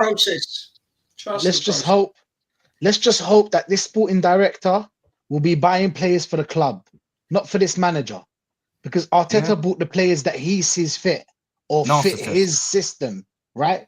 Fit his system. Arteta is a con man, you know. He conned Josh. Yeah, maybe he twanged him into thinking that he's a top manager, or he's a manager that's going to be the second coming of Pep. So I think that's when the problem came in, as in when Arteta, how Arteta got the job in the first place. Now, yesterday I was listening to a show. I think DJB and Aaron was on the show, and somebody was saying that Arteta made a lot of players better. I don't know. I forgot his name, the guy that said it. But look, going through the stats, Arteta bought 33 players. He made about 5 players better out of 33, and put everybody in big wages, huge wages. You can't sell a player like Zinchenko that is on 150, Moreno that's on 130, Calafiore on 120. And bearing in mind, he doesn't play these players in big games. He barely even plays them, you know, because now we're seeing Moreno play because obviously we have the striker option, but that's a problem. So that's why Moreno's playing. But you can see in big games, Skelly's playing now because he's identified that this Calafiore cannot defend. So the players that he has or wants to sell, it'll be hard for him to sell them because they hardly play as well. Right. So what teams are going to even see these players? Do you know what I'm saying? Yeah. And they're on huge wages as well. Who's going to buy a Zinchenko for 150 a week? That's getting 150 a week. You hardly see these players anymore. They're all on the bench. Zinchenko's been on the bench forever. This whole season. This is why the Saudis for a lot of clubs are a get out of jail card. Yeah. Because a lot of the European clubs won't sit by these players, but the Saudis will because of their name and they've got the money. And this is a get out of jail card. The Saudis will buy Jesus and we'll get money for him. The Saudis will buy Zinchenko, we'll get money for him. We need them. And it's a get out of jail card. So you can say what you like about the Saudis. You know, when these European clubs and clubs like Arsenal have not done their business, their get out of jail card is they can go 40 million to the Saudis. Yeah. You know, because no English club will pay 40, 30, 50 million for the likes of Zinchenko and stuff. True. Well, 100%. I was just going to try and get the wages up then, but the website's a little bit sort of like funny on that. But the point that Rashid's are making, and is the point that we all know and make people, you know, we're struggling here. We're exactly in the same problem that we've got. How are you going to get rid of Zinchenko? That's why he ain't gone. Arteta didn't fancy him after that first season. He didn't fancy him, and it's been 2 years, and he's still here. Why is he not here? Because no one either don't want to pay the wages or we're not going to get the right fee for him. We know we're not going to recuperate £35 million for him. That's absolutely fine. But you should be getting a player of that quality and that age at least 15, 20 million easy, but people don't want to pay that because they've got to pay 150 grand a week. He was on 30 grand at Manchester City. Why would we give him 150? I don't understand it. And it's just exactly the same thing that's crippling this club. And it's just poor business in every way, shape, or form. No matter how far you look at it, every single metric, we have just been poor, absolutely poor. We are regressing in every single metric. It's embarrassing. It's not even just the sales and the players, it's everything. The whole entire team. If someone on this panel, this wonderful panel, or someone in this fantastic chat can tell me one metric that Arsenal have improved on this season, my ears are open. Please, someone, what's other than merch? Please just give me one metric that Arsenal have got better at this season. There isn't. More merch, mate. There you go. More merch. That's literally it. That's literally it, mate. Well, they had a relatively okay Champions League campaign that's probably going to end by the middle of April, but that's about it, really. It hasn't. But the thing is that the reason why it hasn't been a success this season is because, unfortunately, we now know the reason why it hasn't been a success, because the money that we spent big in 2023 to try and win the league, and we now know why we didn't spend big in 2024, judging by that.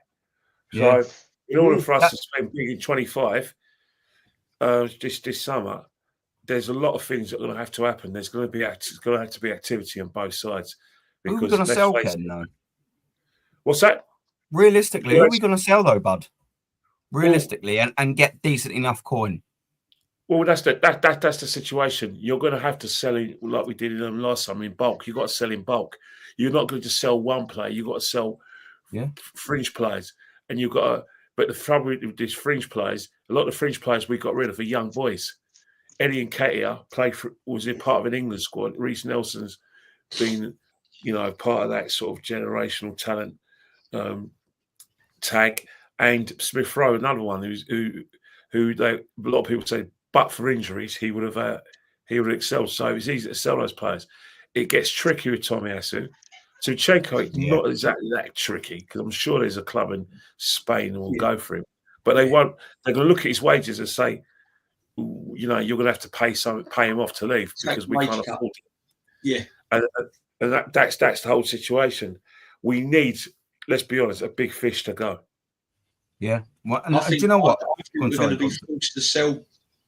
There's going to be a couple of big players, whether we like it or not. We ain't going to like it, but there's going to be. I reckon Martinelli, probably Trossard will go in the summer. Trossard wants to go. He wants to go for the money. Yeah. He's one you'll get a couple of quid for. How much do you think we could get for Martinelli? 60. No.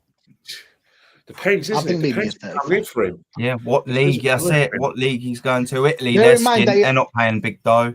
Didn't he have a surgery? Did he have surgery, or is he just injured? He's been injured. He's just injured. Okay. It's going to be a tricky one. It's going to be a tricky one because Martinelli didn't play. Didn't play this season. So I don't know how other teams.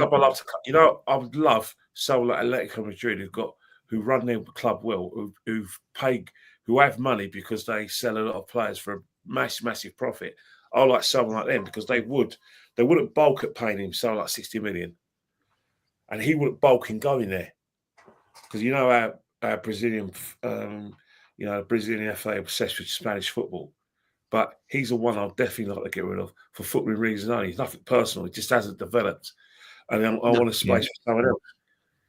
Yeah, no, I want to do something fact, mate. But the thing is this is one of the points that I was going to make here, and I'm going to bring this in. Like, we've spent, was it Rashid mentioned, 33, 32, whatever it is, players that we've signed. We can only count, like Rashid said, 5. And I agree, there's 5, maybe 6 at a push that he signed out that 32. Do you know what? That's horrendous math.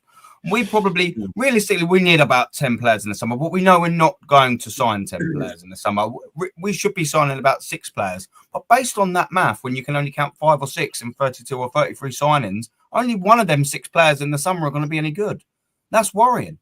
That's absolutely worrying because, over 5 years, you can only really count, the Gabriels, the Timbers, the Ben Whites, and there's a couple more, it's worrying. Do you trust this manager? Do you trust this manager to sign and get it right? Go on, Jez. Do you actually reckon we'd get 60 million from Martinelli? I don't think we would. Like Kenny was getting at. It depends where you go, because Italy ain't going to be paying anywhere, and any team in there. And then you think Spain, Real Madrid ain't buying him. Atletico Madrid probably ain't going to buy him. Then who's going to pay that sort of dough there? You know, and you're thinking, there's PSG.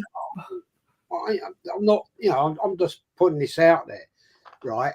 With it, how he's regressed, and he has regressed. 100% he has, yeah. Yeah, he's regressed. When he first came in with Emery, he was looking like, wow, ooh, here we go, we got a player here. I honestly don't think, Kenny, I'm being serious now. I don't think we get more than 40, 35 for him. Yeah. I really don't. That's the situation. You're the 41, but I think the reason the regression's there, but I suppose it hasn't, because the thing is, if he had just scored probably about, fluked his way into double figures and had about 4 or 5 better performances, 100% he'll be a viable sell. Yeah. But the only one who's a viable sell is still Saliba, because he's performing to the best of his ability. Yeah. The only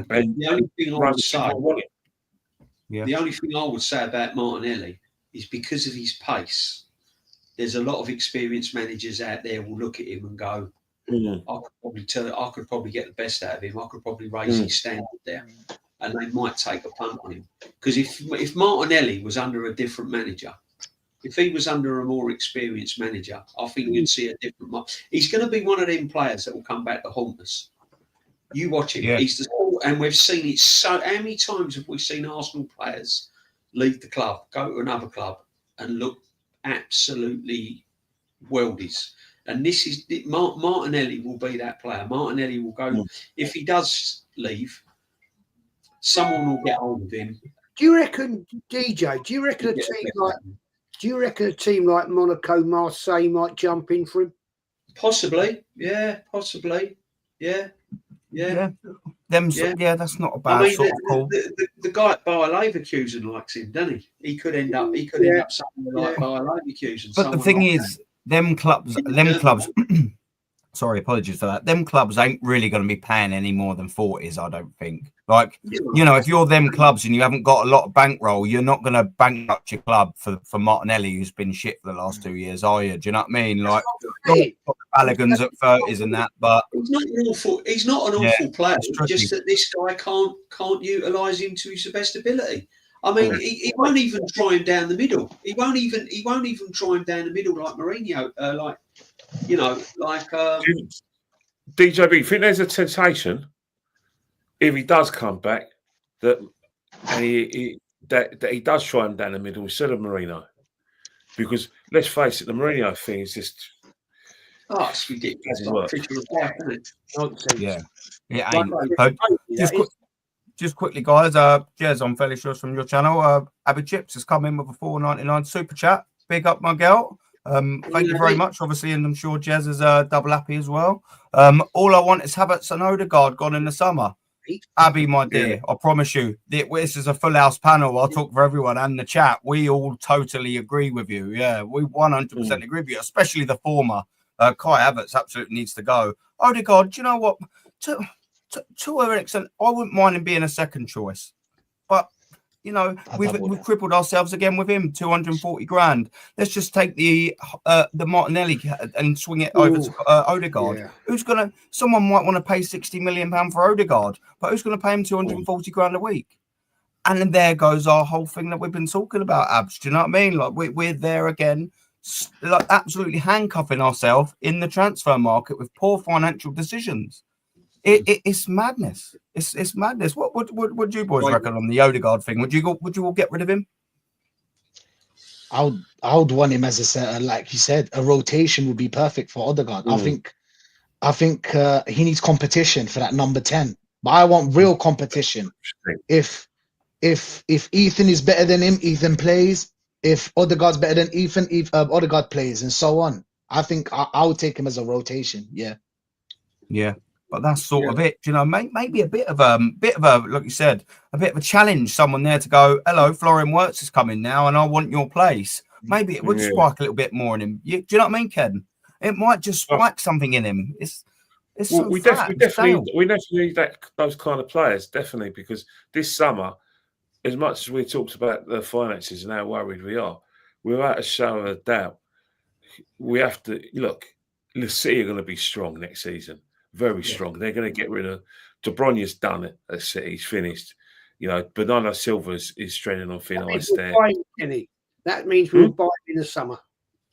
Well, I hope we don't buy him. His legs are gone. Do you know what I think we'll get if anyone from Man City? It'd be Grealish if we was to get anyone in the summer. That stinks of Kenny. I don't want him. It stinks of Arsenal, though, doesn't it? Yeah, definitely. But the thing about it is that he's not stupid. Certain players have outlived their usefulness. They're going to need a right back, and I think they'll get a fast right back. They're going to be strong. I think one of the three of Trent Alexander-Arnold, Van Dijk, and Salah will go, but the other two they'll keep. But he'll get his own players in next season slot. So again, we have to, despite the fact that we need to get balance of books, we need at least 3 or 4 players, 5 players to compete. Because if we don't, then we're going to fall short again. But this time it'll be a top 4 battle, because that team we've got at the moment, even if everyone fit, needs surgery. Yeah. Facts. Here's another little thing I put together very quickly. And you say, well, because you said that, I put it straight up. So we get told constantly, because people need to see these things. So I'll just quickly put this together. Apparently, we're not regressing; it's progressing. Everything's fantastic at Arsenal. That's what they all say, isn't it? The progress. This is fantastic. Okay, so there we go. We've got on game 27 for Arsenal. We've got 22-23 season. Apparently, we're all progressing. Everything's going all dandy. The 23-24 and 24-25. Of course, we've played the same amount of games in all seasons. Now, tell me one metric where we're actually getting better, because I'll tell you what, there isn't. I'll tell you what, I'll go for it very, very, very quickly, because 2 years ago, we scored 62 goals at this same stage. Last year, we scored 68. This year, we've got 51. Okay, what about the defence? You know, it might not necessarily be getting better. 3 years ago, 25. Last year, at the same stage, 23. We're at the same stage either, but we still haven't really got any better, though, have we? Our goal difference, 3 years ago, 42. Last year, 45. This year, 28. Points, 2 years ago, 66 in first place. Last year, in third place, 61 points, but only 2 points behind leaders Liverpool. This season, 54 points, 13 points behind the leaders. Now, if someone, again, I keep saying this in a couple of times, people need to be seeing this, because this is from PremierLeague.com. This isn't dodgy stats. Can someone tell me how we're not regressing then, if every single metric we are not just getting worse, but significantly worse? What's going on here? Here it is, everyone. This is what we're all saying. You know, when we're saying it, and sometimes people just need to have a little look at that, and I'll leave it on the screen for a little bit. There is not a single metric which we are improving. And based on Top Gooner's metric of, all right, well, we've gone from 8th, 5th, 2nd. And then the second, we only finished 2 points behind. Okay, then I'll flip your own logic back on you. Swallow this. If we're progressing with your metrics, then we're regressing with your metrics. And we're regressing at a very bad rate. And all what we've said in this show, and we've got a transfer window coming up, and we're going to, again, at this stage of the season, at the minute, we've gone 17 people, yeah? This is all facts. I promise you now, fact check it, and then click me up. 17 consecutive competitions since we won the FA Cup, we have failed in. All 17. This league, we won't win. That's 18th failure on the spin. If we don't win the Champions League, that is the 19th failure on entering competitions on the spin consecutively. We're not going to win the league. It's 18 probably at the minute. So if someone can please tell me where they can see this manager, why they're still backing this guy. Why are we still backing this bloke? We've just seen that he fails astronomically in the transfer market. We know that he can't sign adequately because he only signed 6 in 32 that are half any good. We know that we're now in a rebuild because I've had it all up on the screen for the last hour and whatever. And now I'm bringing you the facts of the statistics in the actual football of the season. We're shit on points. We're scoring less goals significantly. We're further behind the leaders, and we're not getting any better at defence. Someone tell me where we're going with this manager, people. Aaron, Okay. what you put up right now, I love it.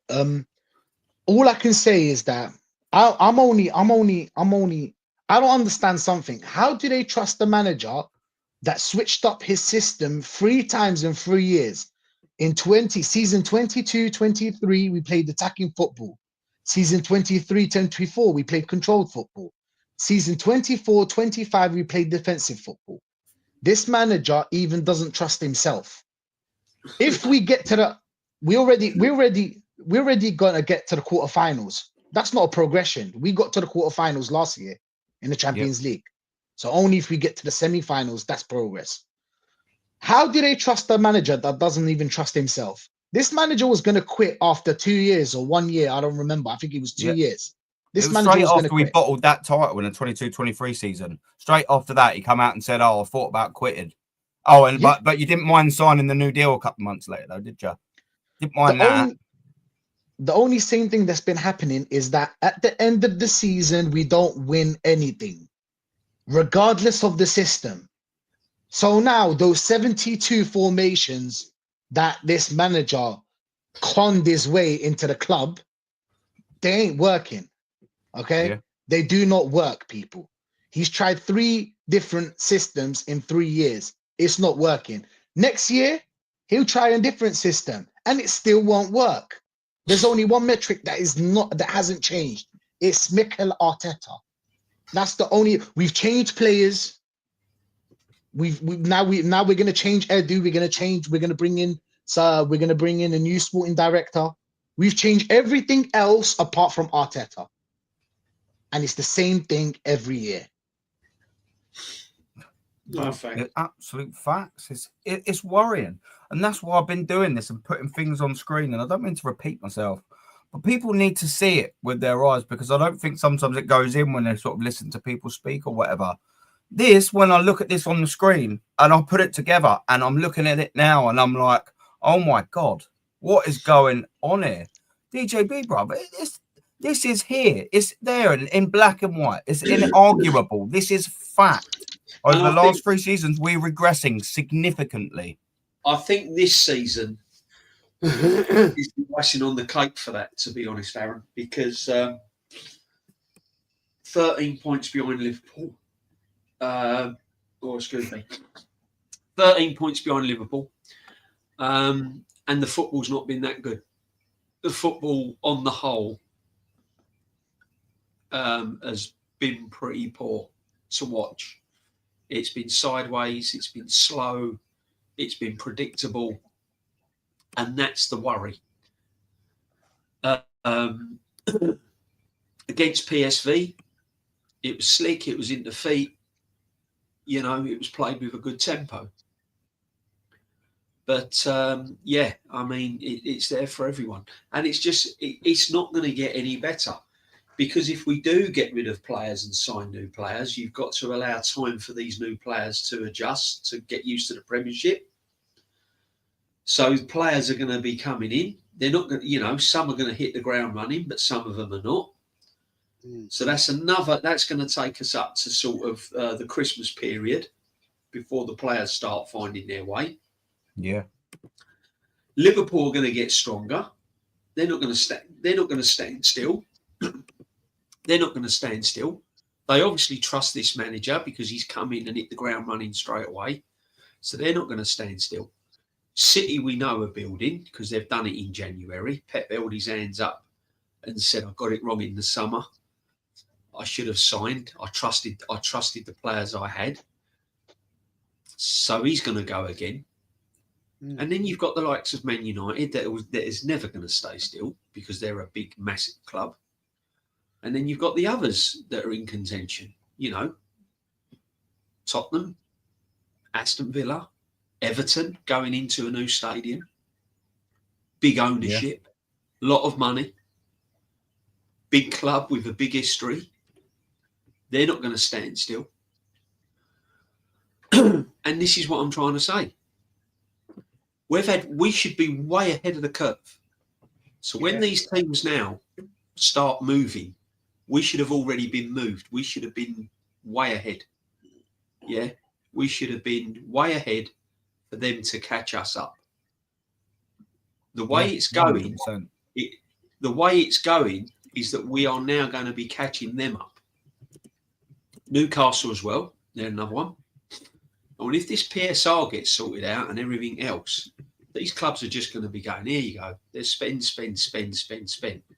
So if you take the league position now, how we look at that now, there is no way in 5 years of this manager, with the money he's had at his disposal, I don't care how you wing it, what people say, whether they like the football, whether they don't like the football, you cannot look at that and ask yourself, how have we got to be in this position 13 points behind Liverpool?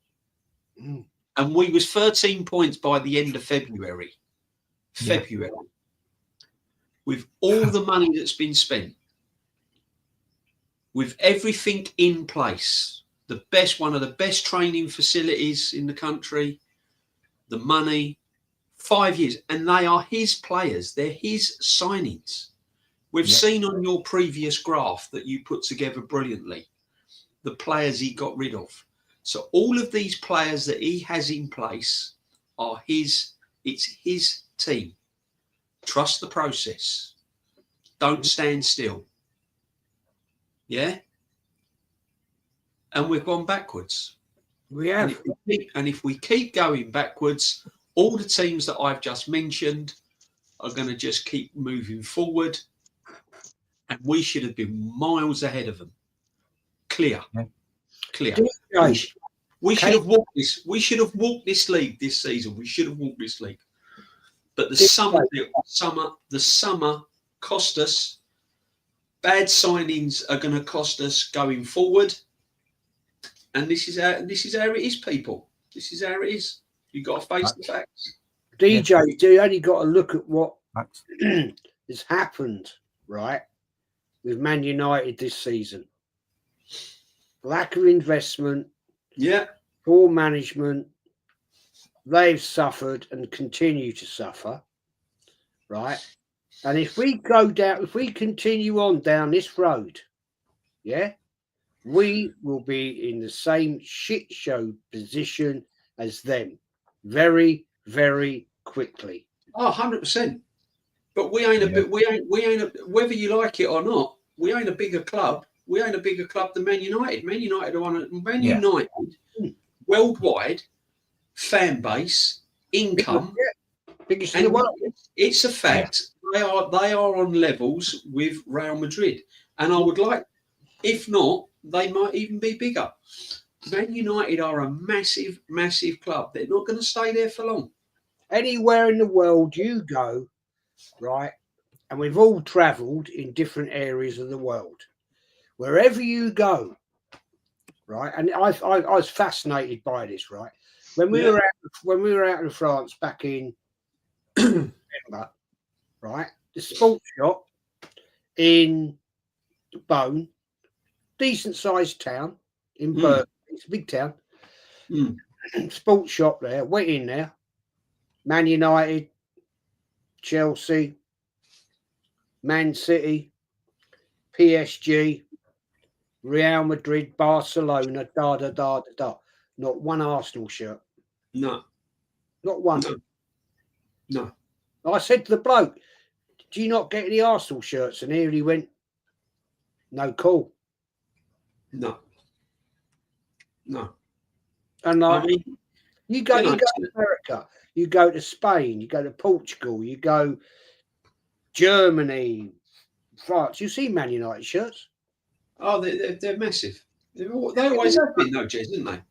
Well, they have been ever since I was first got into football. They've always been a big club.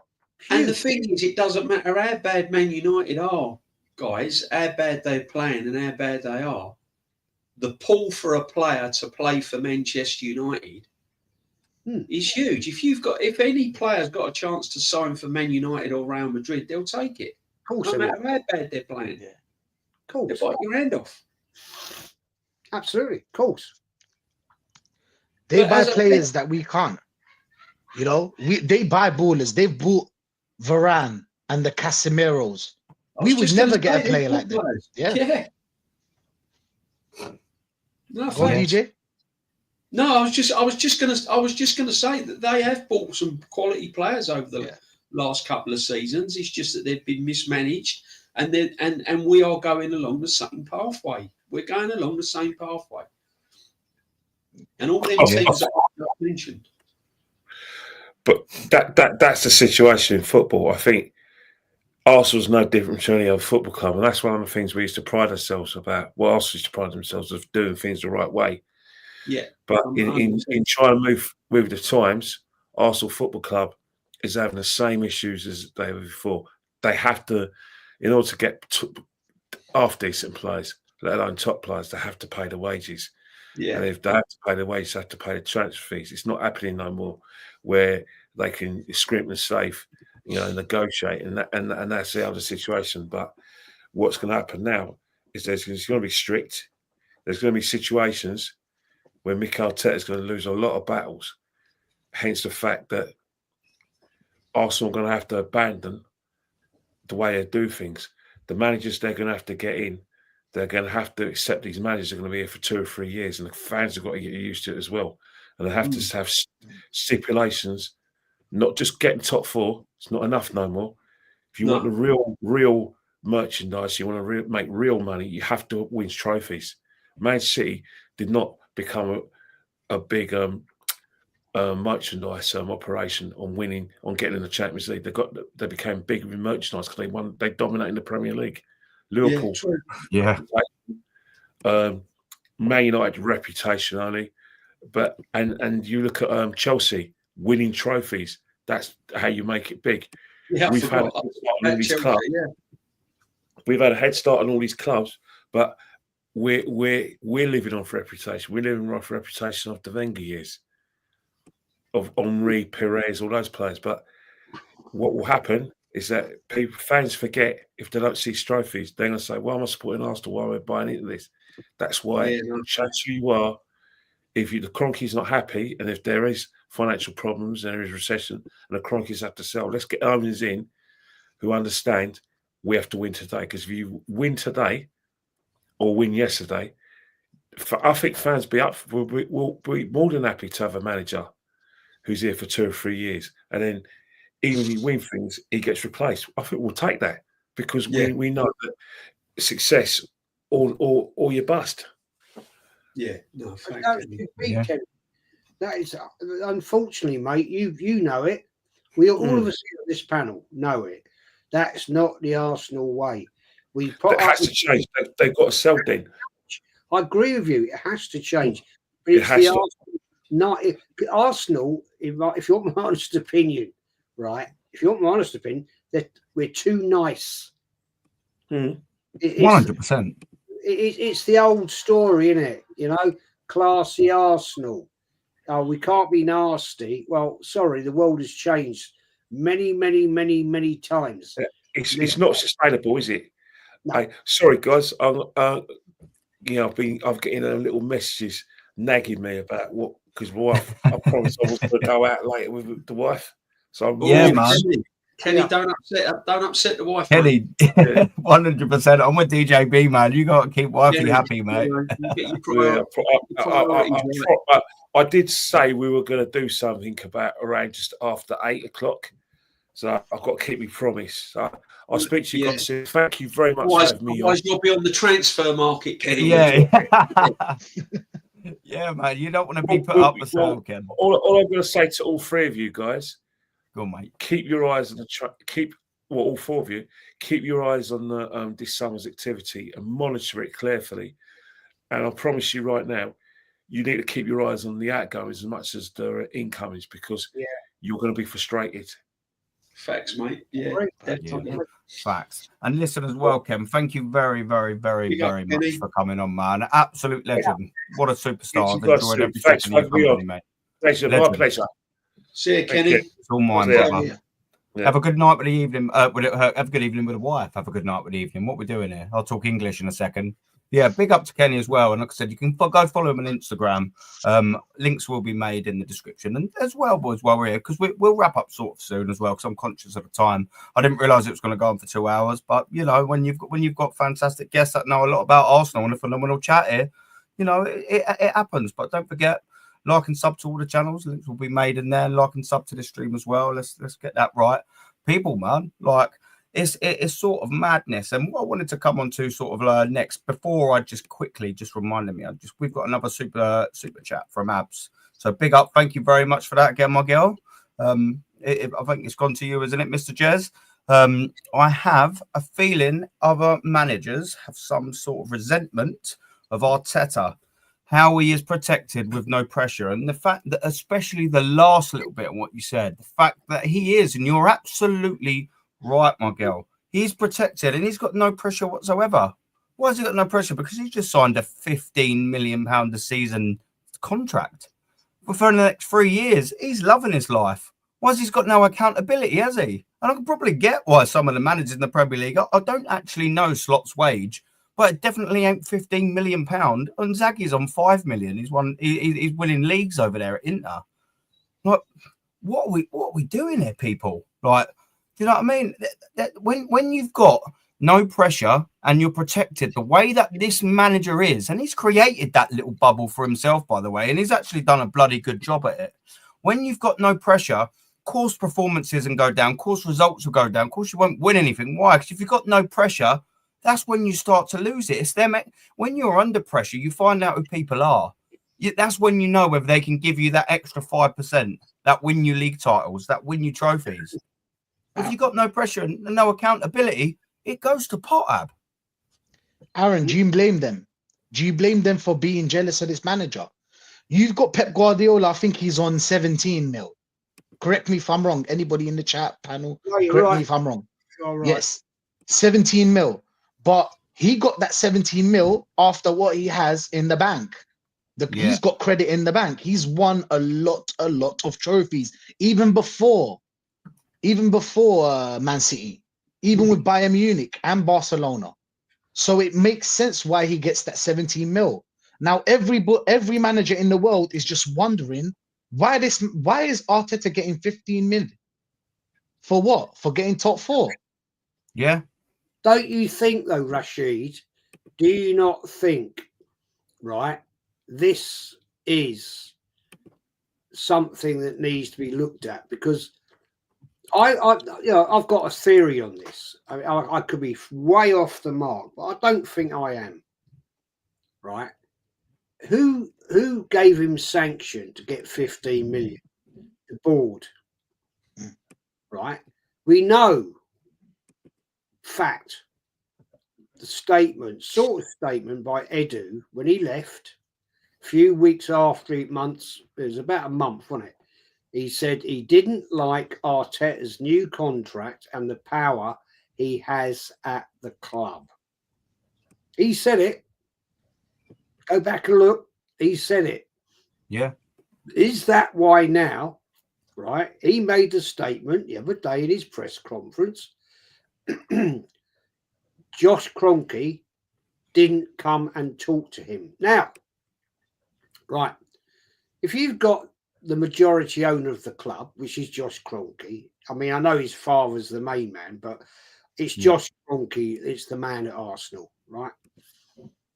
If you haven't got time as the big man to go and talk to your £15 million a year manager, what's that say to you? Nothing really is really happy. Yeah, I said this the other night. Analogy, right? When I had my business, I was running big contracts, and I'd have a senior engineer on the job.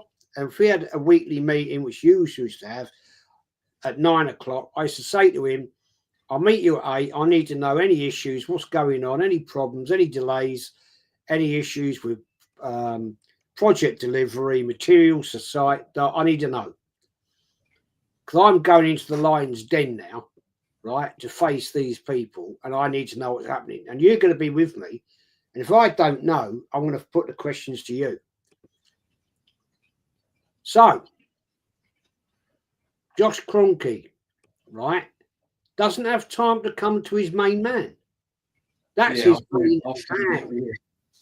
And he hasn't got time to talk to him. What's that say to you? It's strange. Yeah. No, that is strange, mate. That's a fact. You know, that says to me, I've lost faith in you, fella.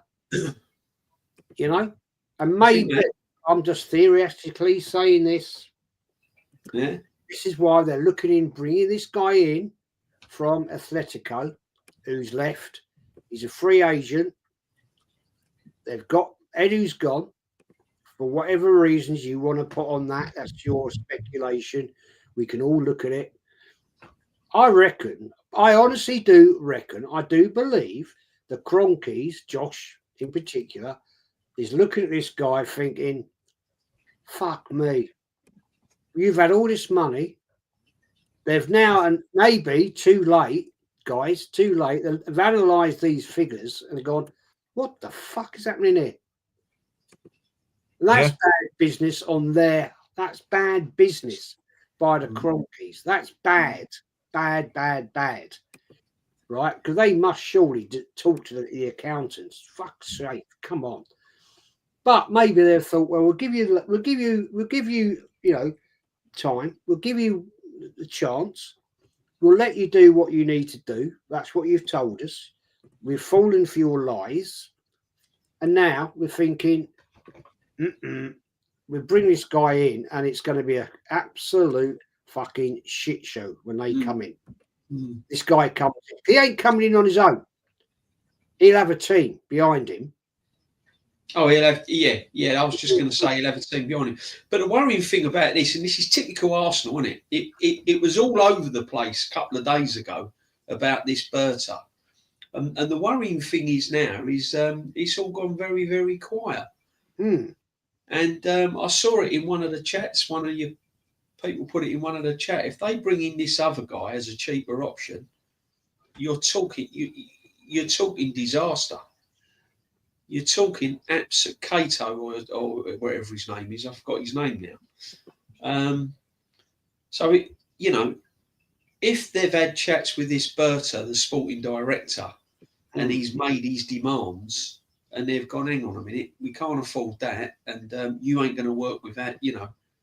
And Arteta's gone, well, I don't think I'm going to be able to work with him. And they've sort of swung it because it's gone. I don't know about you, I don't know about the panel, but it seems to have gone very, very quiet with this Berta guy all of a sudden. I not hearing much about it at all. I actually think that's a good thing. Do you know why, DJ? Do you know why? Because he may be talking in the background. He may have said, right, I want X amount of money a year, 7 million, 6 and I don't know. That's irrelevant, right? I reckon, personally, this guy, right, Moreta, whatever his name is, he said, right, I'll come in, I'll have a look at this. And by the end of the summer, I will tell you what you need to do.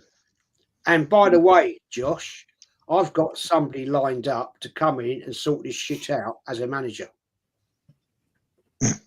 Yeah. I hope so. All they care about. Go on, sorry, go on. Were you going to say something, Rashid, then? No, I really hope so, because seeing what he done at Atletico Madrid, I think he's been there for 10 or 12 years. And seeing the players that he did bring in. And was he the one that brought in, I don't know if he's the one that brought in Simeone, if he was before him. But the point is that he did great work. Griezmann, great work. Rodri, Ballon d'Or winner.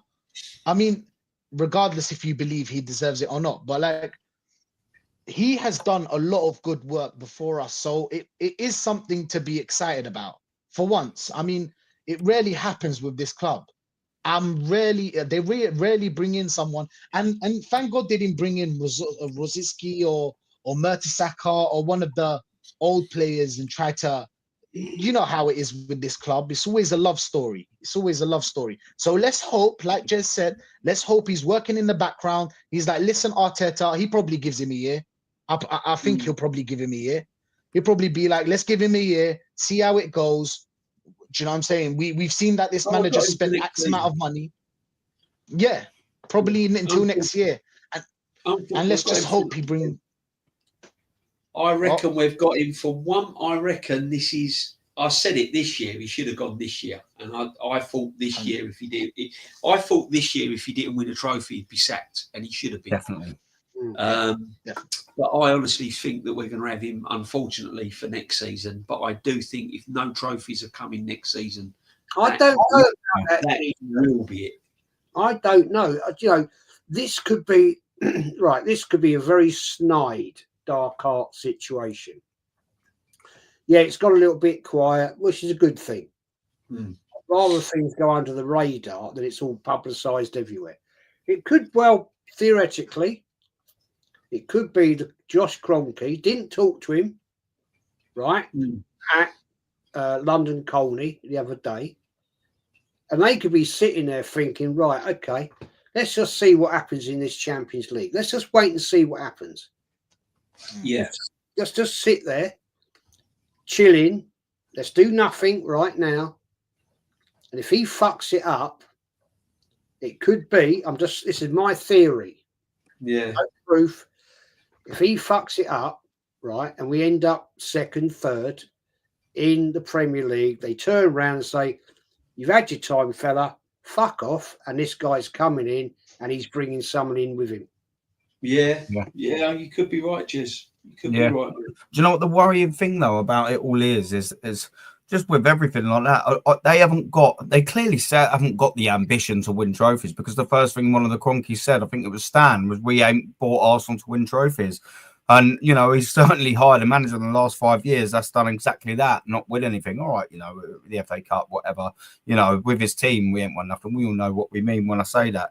But with this managing director, I mean, the fact that we still ain't got one, we've just had a window. Edu didn't leave in February. Do you know what I mean, boys? Like, how have we allowed ourselves to have a window when like that? You know, if they've got something in the pipeline that's a masterstroke, obviously hindsight 2020, down the line, I'll put my hands up and I'll go, do you know what?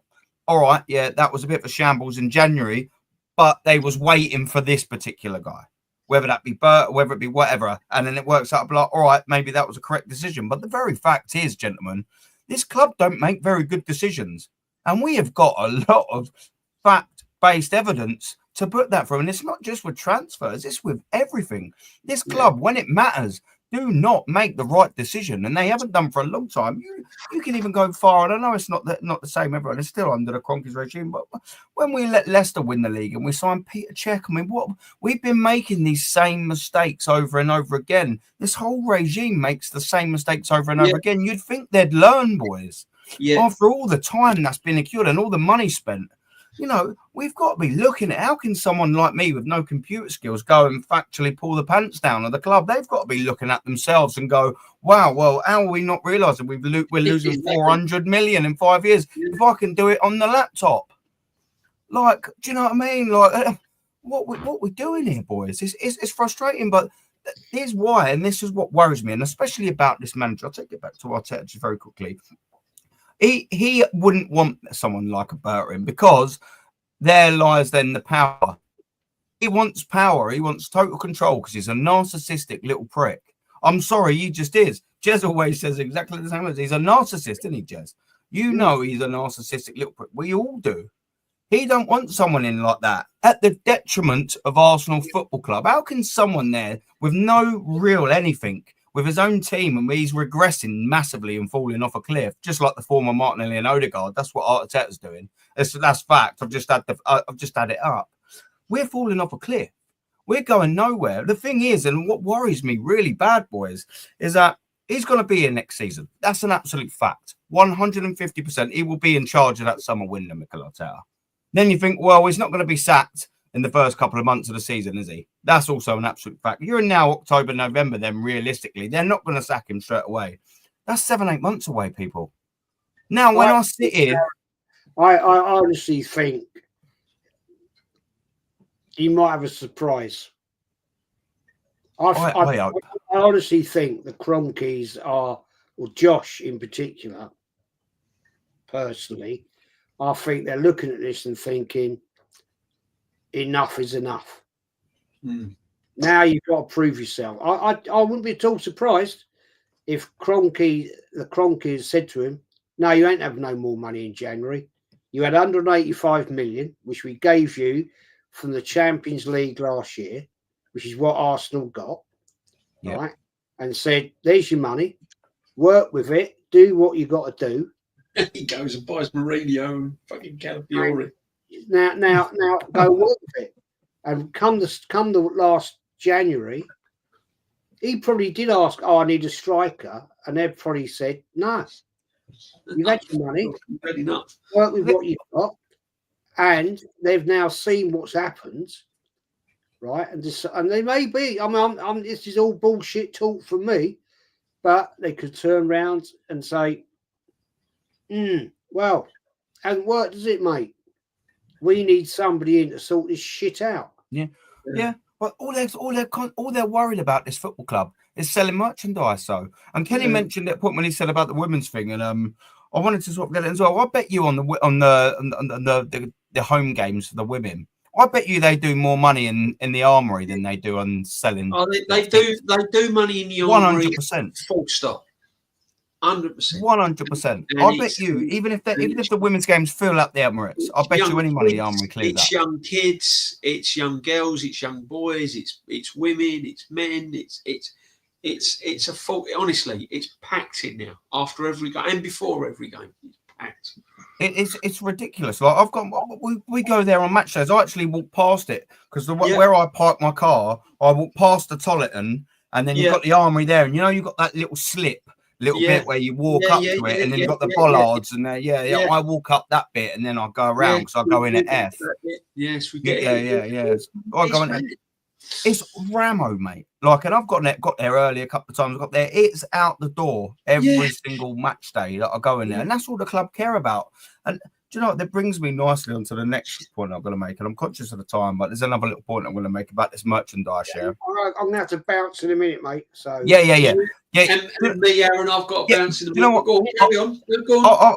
I'll wrap up now. I'll save this for another time. I'll save this bit for another time. What we'll do is we'll wrap up because I don't want to skim over that little bit. I'll save that for another time. Is it a heavy one? It's a good one. Yeah. It's a good one. I'll save that for another time. But listen. So we will wrap up there. What an absolute pleasure as well to Matty and Kenny who was here. It's been an absolute pleasure to have as well. You, DJB, Rashid, Kenny. I've done that twice today. Like Kenny and Jez look like each other. Do you know what I mean? What have I done there? Yeah, Jez. I know. Yeah, doppelgangers, eh? Listen, Jez, I'll get your name right for crying out loud. Sorry, mate. Thank you very, very, very much for joining me. I wanted to have you guys, the boys who I respect dearly, on to do this show and just to get a few bits out. I didn't get a chance to do some bits, but we've overran. I didn't realize it was going to be that long. And I'm very grateful. Honestly, it's been brilliant. I'm so really grateful that all of you have given me your time in the chat as well. I'm double grateful you've all given me your time because it's Thursday. It's the evening. You've got things to do, but you've chose tonight to come and listen and also on the panel to talk about Arsenal. You put that together well, Aaron. So big up you, my friend. You've done a really good job. Listen, fair play, man. You put the facts and figures out there. That's buzzing. Respect for you for doing that. No, listen, look, respect for you guys for coming on. Do you know what I mean? That's what it's all about. We're all on this panel and in this chat. We're all quite like-minded when it comes to Arsenal. And things need to be spoke about. And we need more people. In the last sort of few months, Jez and Northside and Kenny's and Lee, they've been flag bearers, but now, thankfully, we're getting more people like the me's and the Rashids, and of course the gentleman here. Do you know what I mean? DJB, we're coming out and we're talking. The more, that's what I'm saying, with boys. The more that we can keep doing this and just getting this message across, because it's not a message of spite. We don't hate Arteta. We don't hate Arsenal. We're not negative. I would love to sit on this and do a podcast and just talk about how good Arsenal are, how wicked our manager is, how phenomenal our squad is. I'd love to just puff the chest out and have a little go. But if I'd done that, I'd be lying, and you'd all smell a rat the second I started doing that, and I'm not gonna. But listen, it's just fed up, or we're not winning anything. I'm just fed up with it. Yeah, that's it. We do this. We pay the money to do that, DJB. Do you know what I mean? And we invest all our time to watch the team do that. It's been a long time.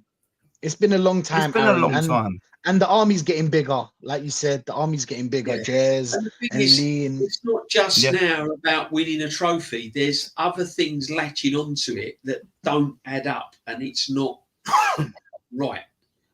It's not the Arsenal way, if you like. It's just things are not right. There are things that need to be questioned. Why is that? Why is this? Why has this been spent? Why ain't that been spent? Why is that player going? Why is that? Why are we keeping him? Why are we giving the manager £15 million a year? All that's got no experience. How many people do you know with no experience in a job get come in on high wages in any industry? In any madness. Industry. It's madness. It's absolute madness. Earns more than the Bank of England chairman. Yeah. Oh, but wow. That's a thing to throw out there. Wow. Industry, that's madness, industry, bro. Exactly. Any industry, what do you know?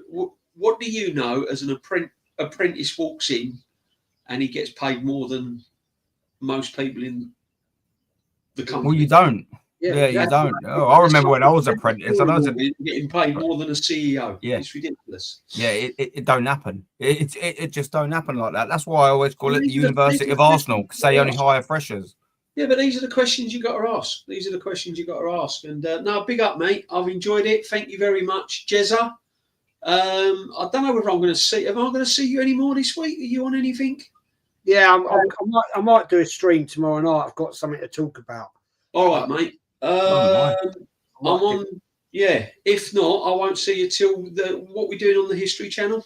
Oh, it's no. Midfield. Oh yeah. Oh dear, that's a tough one. That one. Yeah, get working on it, mate. I've done mine. I won't be able to sleep over the weekend now. That's it.